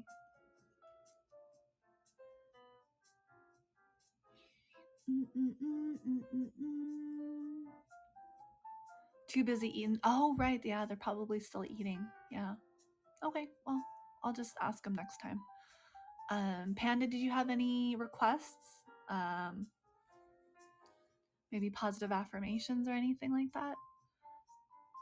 And just because you're runner up, I can decline. We're already at the 3-hour mark. Can you believe it's been 3 hours? Did you like today's stream? What do you guys think about today's stream so far? Okay, not too bad. Not too bad, right? Reread a couple poems in the Midwestern accent. Oh, you was driving. That's okay, Rita. Aw, you want me to reread some of them? Okay. Oh, geez. Oh, yeah, King, do you have another suggestion or a request? Please no Midwestern, please no. I feel like Panda and Vayu are really into the Midwestern accent, which I have no idea why. I don't even know why. Positive affirmation for the week? Okay.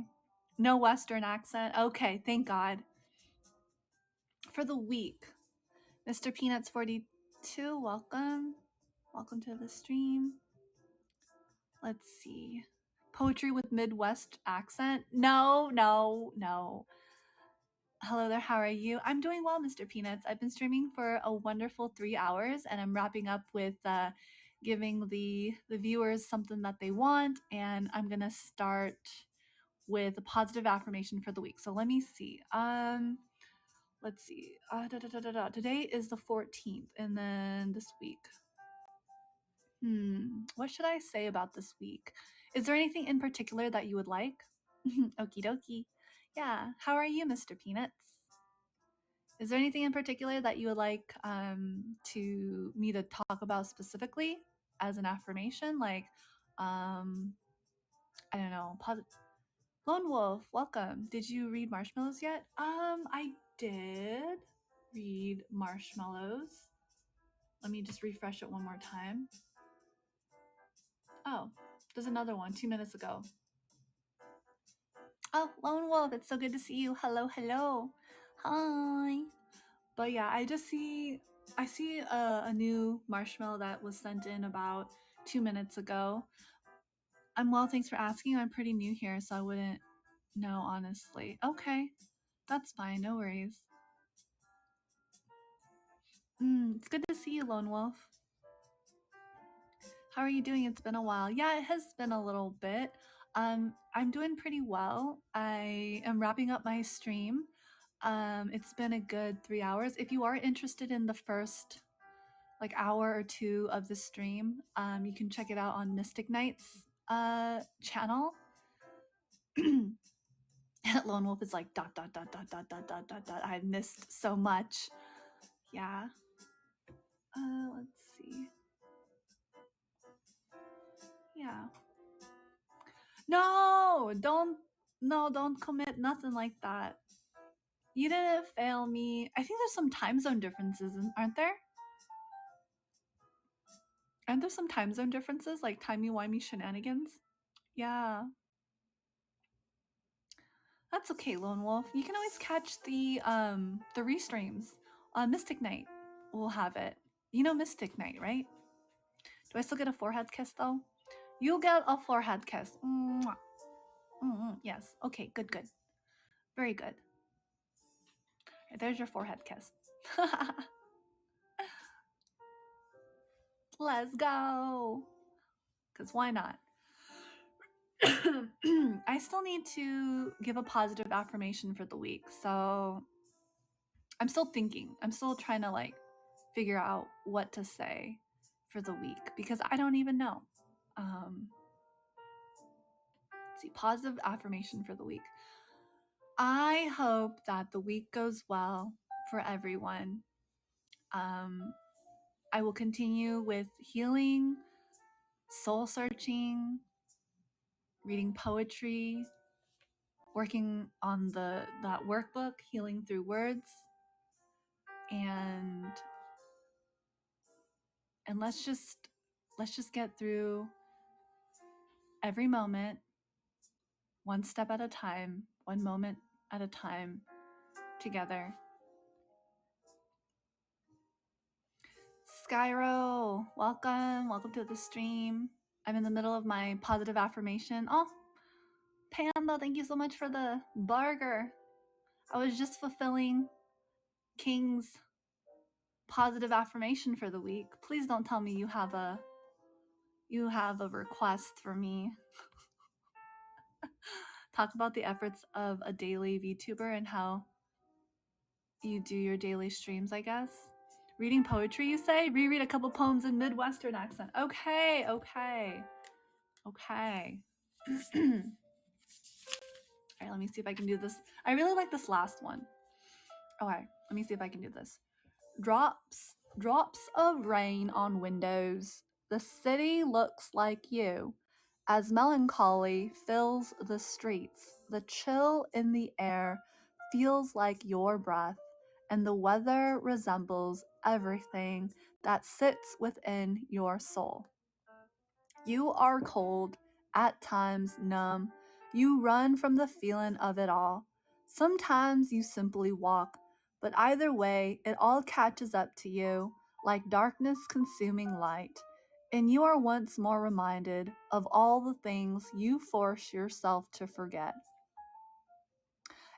Ain't you tired of the shit? The constant struggle, the feeling of loneliness, while laying next to the one who promised to love you but never kept their word, waiting for change, afraid to accept that it won't get better. Beautiful little poem from a long time ago. Quite wonderful, actually. Them city slickers. Gosh darn it. I know you're strong, but that don't mean this shit don't hurt. And even though you will get through this, it doesn't make it any better. So I said that in a little bit of a country twang. Right, how many do I gotta read? So I read 2 already. That's a couple, right? That's a couple. You just said you sent a poem. Oh my goodness.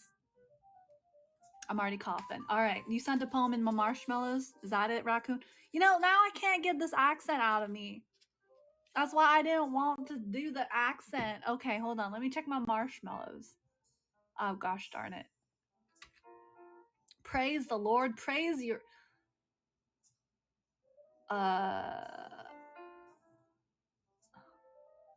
Okay, I received a bunch. Praise the Lord. I'm nervous. What is up with this big heart? Oh my goodness gracious God. What is happening? Don't tell me you want another. You don't tell me you want to extend the accent. Oh God. She wants to, whatever wants to extend their accent, don't she? Don't they? Don't he? I don't know. Fish. Just sending it because I like the accent. Oh, I see. Well, then I got to keep the accent going. Got to make the crowd, got to be a people pleaser. Didn't expect you to offer a taste. I was just trying to accommodate you. Okay, so I have received like 1, 2, 3 marshmallows in the past 10 minutes, so I'm gonna just read them all. Yeah, through three new marshies. Oh my God, I can't even talk right now. All right, so here's what one of them says. Am I still reading this in the accent, or can I go back to normal? No, and that's not I can go back to normal. It's like if I can go back to normal is entirely up to me. What's up to Fish? Oh, right. Fish, do you want the accent or do you want the normal voice?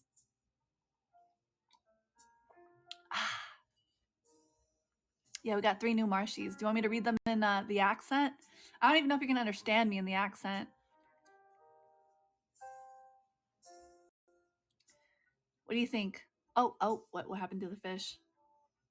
Fish done eaten. Okay, good. Maybe they went to like type in a new marshmallow. I don't know. But anyways, I'm just gonna read in the normal one because the fish is not here right now. Fish has abandoned ship. When I was a girl, some centuries ago, I was afraid even of my own reflection. I entered a room and attempted to dissolve into the shadows. But there is only one so long in a position such as ours can hide. I knew I would have to step into the light someday, and I could not very well be frightened. So instead, I made myself frightened. I sharpened my wit, my wardrobe, and my eye, and I made myself the most terrifying creature in any room I entered. Huh, interesting. So this one's another marshmallow. It reads, I fell in love with Earth. I fell into her ocean of sadness, loneliness, 9 planets. She was the 3rd sister. Her other 8 sisters' personalities were either a blistering cold or a mighty flame. Of all the planets, she had the most life. She sat alone at night next to an opened window, the stars glistening and giving, sharing their breath. We were man, and we took that from her. Each day, we took a little more from her till she could give no more. Her lungs burned and continued ripping the trees from her skin. Her tears were mixed with the oil that I used to power my machinery. I knew not what I lost. I saw her as a lonely planet in a system of stars when she was so much more, a rock with life. I wish I could carry your burdens on my shoulders. I gravitated towards you. Earth, you were never a planet. You were my world. Raccoon. Oh, I see. That's a really good poem. It's a really good poem, Raccoon. Jai, welcome to the stream. Welcome to this poetry reading. That's a really nice poem, Raccoon. Here's another one. It's Almost Calm by Chico Molina. Hi, Jai. Welcome to the stream. Thank you so much for tuning in and for liking the stream as well.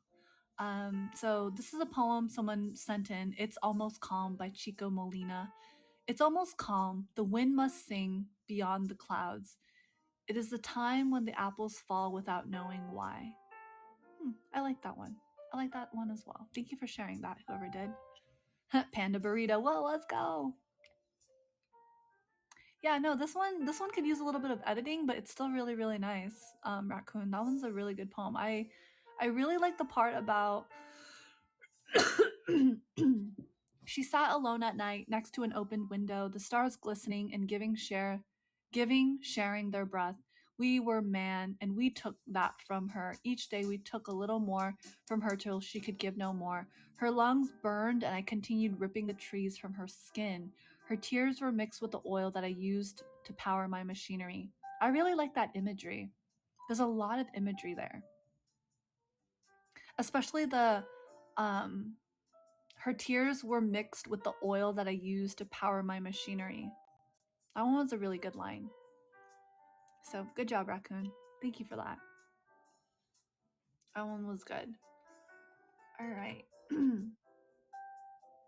Yeah, so thank you. Thank you for sharing that. That was a good poem. I appreciate it. It's a very eco-conscious poetry. I used to write poetry a lot. Oh, interesting.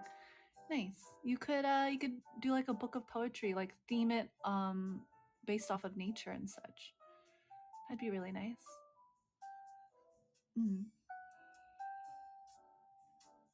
Well, all right, my friends, it is time. It is time for us to wrap up. Let me just check Twitch really quick. The poetry is taking over. Phone died. Oops. Oh. Vayu's phone died. So.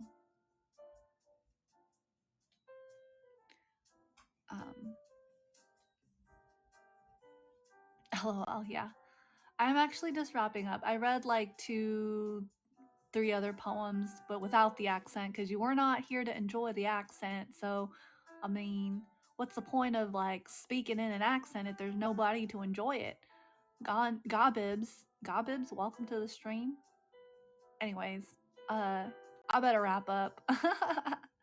It's been a fantastic 3 hours with everybody. I hope y'all enjoyed the stream, and there's gonna be more of it, so don't you fret. Working my way towards opening up. There's always next poetry hours. Yes, there is.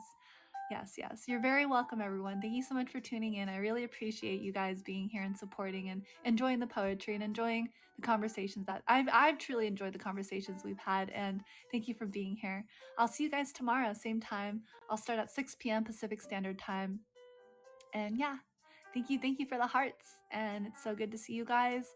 Please take care and spread the word. Help me retweet that I'm doing poetry slams this entire month. So if you guys would like to share that with other people, you're welcome to. All right, bye-bye, everyone. 자마따네. See you again soon. Please take care.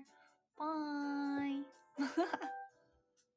Hi. Bye-bye.